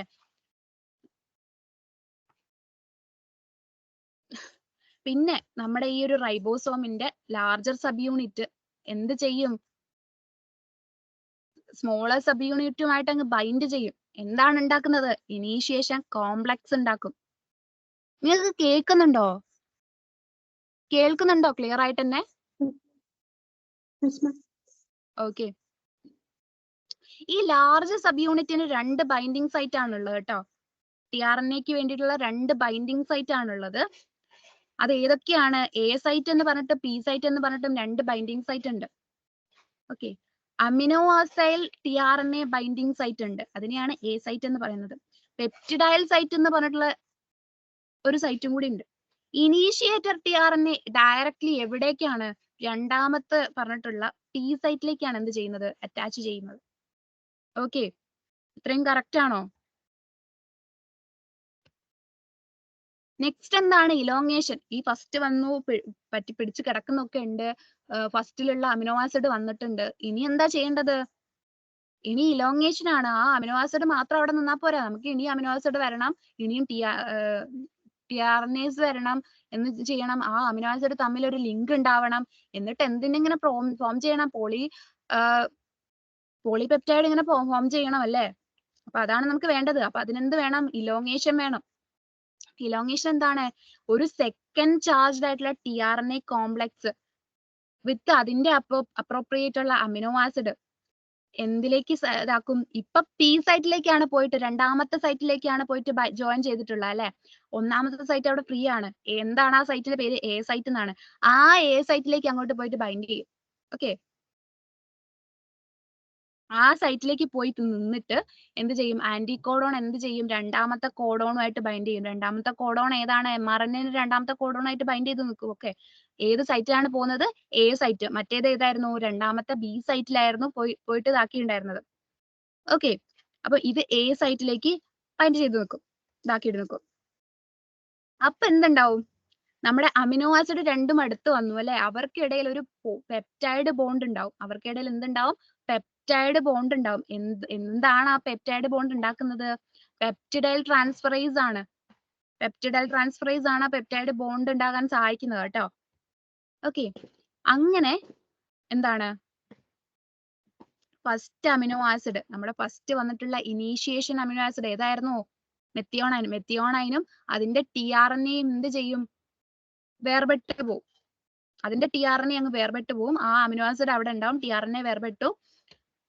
എന്നിട്ട് എന്ത് ചെയ്യും? tRNA വേർപെട്ട ആ P സൈറ്റിൽ നിന്ന് അവരങ്ങ് പോവും. ഓക്കെ. ഫസ്റ്റ് നിൽക്കുന്ന സൈറ്റ് A സൈറ്റ് ആണ്. രണ്ടാമത് നിൽക്കുന്ന സൈറ്റ് ആണ് എന്ത്? P site. ആ P സൈറ്റിൽ നിന്ന് ഇവരങ്ങ് പോയി. ഓക്കെ. അങ്ങനെ ഈ രണ്ടാമത് നിൽക്കുന്ന tRNA എവിടെയായിരുന്നു വന്ന് നിന്നുണ്ടായിരുന്നത്? A സൈറ്റിലല്ലേ? അവരങ്ങോട്ട് എങ്ങോട്ട് മാറും? P സൈറ്റിലേക്ക് മാറും. ഓക്കെ. അതിനെയാണ് എന്ത് പറയുന്നത്? ട്രാൻസ്ലോക്കേഷൻ എന്ന് പറയുന്നത്. അതിനെയാണ് ട്രാൻസ്ലോക്കേഷൻ എന്ന് പറയുന്നത്. അപ്പം ഈ A സൈറ്റിലുള്ള tRNA എന്ത് ചെയ്യും?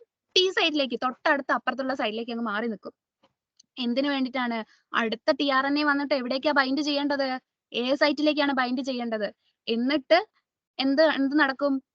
നേരത്തെ ഫോം ചെയ്തിട്ടുള്ള ഒരു പെപ്റ്റൈഡ് ബോണ്ട് ഫോം ചെയ്തിട്ടുള്ള 2 അമിനോ ആസിഡ് ഇല്ലേ അവിടെ? അതിന്റെ കൂടെ ഒരു അമിനോ ആസിഡും കൂടി, ഈ വരുന്ന അമിനോ ആസിഡും കൂടി ചേർന്നിട്ട് എന്തുണ്ടാവും?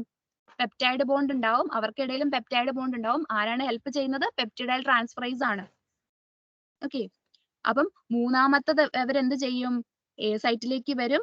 അത് മൂന്നാമത്തെ കോഡോണിലേക്ക് ബൈൻഡ് ചെയ്ത് നിൽക്കും. എന്നിട്ട് അപ്പം ഈ രണ്ടാമത്തെ ആളെന്ത് ചെയ്യും? ആ ഒരു P സൈറ്റിൽ നിന്ന് അല്ലെങ്കിൽ ആ അമിനോ ആസിഡിൽ നിന്ന് ഡിറ്റാച്ച് ചെയ്ത് അങ്ങ് പോകും. ഇപ്പൊ വന്നിട്ടുള്ള മൂന്നാമത്തെ ആൾ അവിടേക്ക് ആ ഒരു P സൈറ്റിലേക്ക് കയറി നിൽക്കും. നാലാമത്തെ ആള് A സൈറ്റിലേക്ക് വരും. tRNA അമിനോ ആസിഡിനെയും കൊണ്ട് A സൈറ്റിലേക്ക് വരും. ആന്റികോഡോൺ സൈറ്റിൽ ബൈൻഡ് ചെയ്യും. A സൈറ്റിൽ നിൽക്കും. എന്നിട്ട് അവിടെ പെപ്റ്റൈഡ് ബോണ്ട് ഉണ്ടാക്കും. ഇങ്ങനെയാണ് ഇലോങ്ങേഷൻ നടക്കുന്നത്. ഓക്കെ, ഇങ്ങനെയാണ് ഇലോങ്ങേഷൻ അതിലിങ്ങനെ നടന്നു പോകുന്നത്. അതാണ് ഇവിടെ കാണിച്ചിട്ടുള്ളത്. ഓക്കെ, ഈ ഫസ്റ്റ് നിൽക്കുന്നത് ആ UCG എന്ന് പറഞ്ഞിട്ടുള്ളത് നിൽക്കുന്നത് A സൈറ്റ് ആണ്. CAA എന്ന് പറഞ്ഞിട്ടുള്ളത് നിൽക്കുന്നത് ഏതാണ്? P സൈറ്റ് ആണ്. ഓക്കെ, ആ P സൈറ്റിൽ നിന്ന് ഓരോരുത്തർ ഡിറ്റാച്ച് ചെയ്ത് പോകും. A സൈറ്റിലേക്കാണ് ഇങ്ങനെ കടന്നു വന്നുകൊണ്ടേയിരിക്കുന്നത്. അപ്പൊ നിങ്ങൾ കാണുമ്പോൾ ഇങ്ങനെ ഇതാവുന്നുണ്ട് അല്ലെ, എന്ത് അമിനോ ആസിഡ് വന്നിട്ട് അങ്ങനെ ആ പോളിപെപ്റ്റൈഡ് ഇങ്ങനെ ജോയിൻ ചെയ്ത് ഇങ്ങനെ പോകുന്നുണ്ട് അല്ലെ, അതും കാണുന്നുണ്ട്. അതാണ് ഇലോങ്ങേഷൻ എന്ന് പറഞ്ഞിട്ടുള്ളത്. നാലാമത്തെ സ്റ്റെപ്പ് എന്താണ്? ടെർമിനേഷൻ ആണ്. ഇത് നിർത്തണമല്ലേ, എവിടെയെങ്കിലും ഒക്കെ ആയി കഴിഞ്ഞാൽ ആ കൃത്യമായിട്ടുള്ള നമ്മുടെ പോളിപെപ്റ്റൈഡ് അല്ലെങ്കിൽ പ്രോട്ടീന്റെ ആ ഒരു സീക്വൻസ് എത്തിക്കഴിഞ്ഞാൽ അത് നിർത്തണം സ്വാഭാവികമായിട്ടും. ഇനി അങ്ങോട്ട് കണ്ടിന്യൂ ചെയ്യേണ്ട ആവശ്യമില്ല. അങ്ങനെ എന്താണ് ഈ ഒരു അമിനോ ആസിഡ് tRNA ചാർജ്ഡ് ആയിട്ടുള്ള tRNA തന്നെയായിരിക്കും അവർ എവിടെ എത്തും? ടെർമിനേഷനിൽ കോഡോണിൽ എത്തുമ്പോൾ എന്ത് സംഭവിക്കും? ഈ ഒരു ട്രാൻസ്ലേഷന്റെ ടെർമിനേഷൻ സംഭവിക്കും അല്ലെ. കാരണം എന്താ, ഈ സ്പെസിഫിക് ആയിട്ട് ഈ കോഡോൺസിന് അല്ലെങ്കിൽ UAA UAG എന്ന് പറഞ്ഞുള്ളതിന് എന്തില്ല? അതിന് സ്പെസിഫിക് ആയിട്ടുള്ള എന്തില്ല? tRNAs ഇല്ല. അതുകൊണ്ട് തന്നെ അവിടെ എത്തുമ്പോൾ അത് നിന്നു പോകും. അവിടേക്ക് ബൈൻഡ് ചെയ്യാനുള്ള എന്തില്ല? tRNAs ഇല്ല. പിന്നെ എന്താണ് നടക്കുന്നത്? ഈ പോളിപെപ്റ്റൈഡും tRNAയും ഒക്കെ റിലീസ് ചെയ്യും. അപ്പൊ പോളിപെപ്റ്റൈഡ് ഒറ്റയ്ക്കാവും, ബാക്കിയുള്ള tRNAs ഒക്കെ റിലീസ് ചെയ്ത് പോകും. എവിടുന്ന്? റൈബോസോംസിൽ നിന്ന് റിലീസ് ചെയ്ത് പോകും. പിന്നെന്താ, റൈബോസോംസ് അങ്ങോട്ട് ഡിസോസിയേറ്റ് ചെയ്യും. ലാർജും സ്മോളും ആയിട്ട് വീണ്ടും ഡിസോസിയേറ്റ് ചെയ്ത് കിടക്കും. ഓക്കെ, ഇപ്പൊ എന്താണ്? ഒരു കോംപ്ലക്സ് ആയിട്ട് നിൽക്കുവാണ്. അത് വീണ്ടും എന്ത് ചെയ്യും? സ്മോളും ലാർജും ആയിട്ട് അങ്ങ് ഡിസോസിയേറ്റ് ചെയ്ത് നിൽക്കും.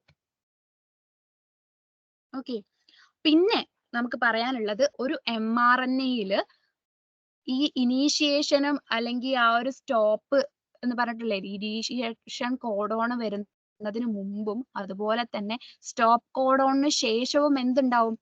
സീക്വൻസസ് ഒക്കെ ഉണ്ടാവും. ഓക്കെ, mRNA എടുത്ത് നോക്കുവാണെങ്കിൽ ഇനീഷ്യേഷന് മുമ്പും, ഇനീഷ്യേഷൻ എവിടെ? ഈ ഇനീഷ്യേഷന് മുമ്പും എന്തുണ്ട്? സീക്വൻസസ് ഉണ്ട്. അതുപോലെ തന്നെ സ്റ്റോപ്പ് കോഡോണിന് ശേഷവും എന്തുണ്ട്? സീക്വൻസസ് ഉണ്ട്. പക്ഷെ എന്താണ്, ഇനീഷ്യേഷൻ സ്റ്റാർട്ട് ചെയ്യാൻ AUG തന്നെ വരണം. അത് കഴിഞ്ഞിട്ട് ഏതെങ്കിലും ഒരു ആ മൂന്നെണ്ണത്തിൽ ഏതെങ്കിലും ഒരു സ്റ്റോപ്പ് കോഡൺ വന്നു കഴിഞ്ഞാൽ അത് നിൽക്കുകയും ചെയ്യും. ഓക്കെ, അപ്പം അതിന് മുമ്പും അതിന് ശേഷവും എന്തുണ്ട്? കുറച്ച് സീക്വൻസസ് ഉണ്ടാവും. പക്ഷെ അവരെന്ത് ചെയ്യുന്നില്ല? ട്രാൻസ്ലേറ്റ് ചെയ്യപ്പെടുന്നില്ല. ഓക്കെ, അങ്ങനെയുള്ള റീജിയനെ നമ്മൾ എന്താ പറയാ? അൺട്രാൻസ്ലേറ്റഡ് റീജിയൻസ് എന്നാണ് പറയാ. എന്താണ് പറയാ? അൺട്രാൻസ്ലേറ്റഡ് റീജിയൻസ് എന്നാണ് പറയാ. ഈ അൺട്രാൻസ്ലേറ്റഡ് റീജിയൻസ് എവിടെയും കാണാം. 5' എൻഡിലും കാണാം, 3' എൻഡിലും കാണാം. ഓക്കെ, അവര് എഫിഷ്യന്റ് ആയിട്ടുള്ള ട്രാൻസ്ലേഷൻ പ്രോസസ്സിന് എന്താണ്? ഈ ഒരു അൺട്രാൻസ്ലേറ്റഡ് റീജിയൻസ് ആവശ്യമായിട്ടുണ്ട്. അൺട്രാൻസ്ലേറ്റഡ് റീജിയൻസ് ആവശ്യമാണ്. ഓക്കെ, ഇനിയും അത്യാവശ്യം പോർഷൻസ് നമുക്ക് പറയാനുണ്ട്. ഇന്ന് എന്തായാലും ഞാൻ കുറേ സമയം എടുത്തിട്ടുണ്ട്. 10:23 നമുക്ക് എന്ത് ചെയ്യാം? ഇന്നത്തെ ക്ലാസ് ഇവിടെ സ്റ്റോപ്പ് ചെയ്യാം.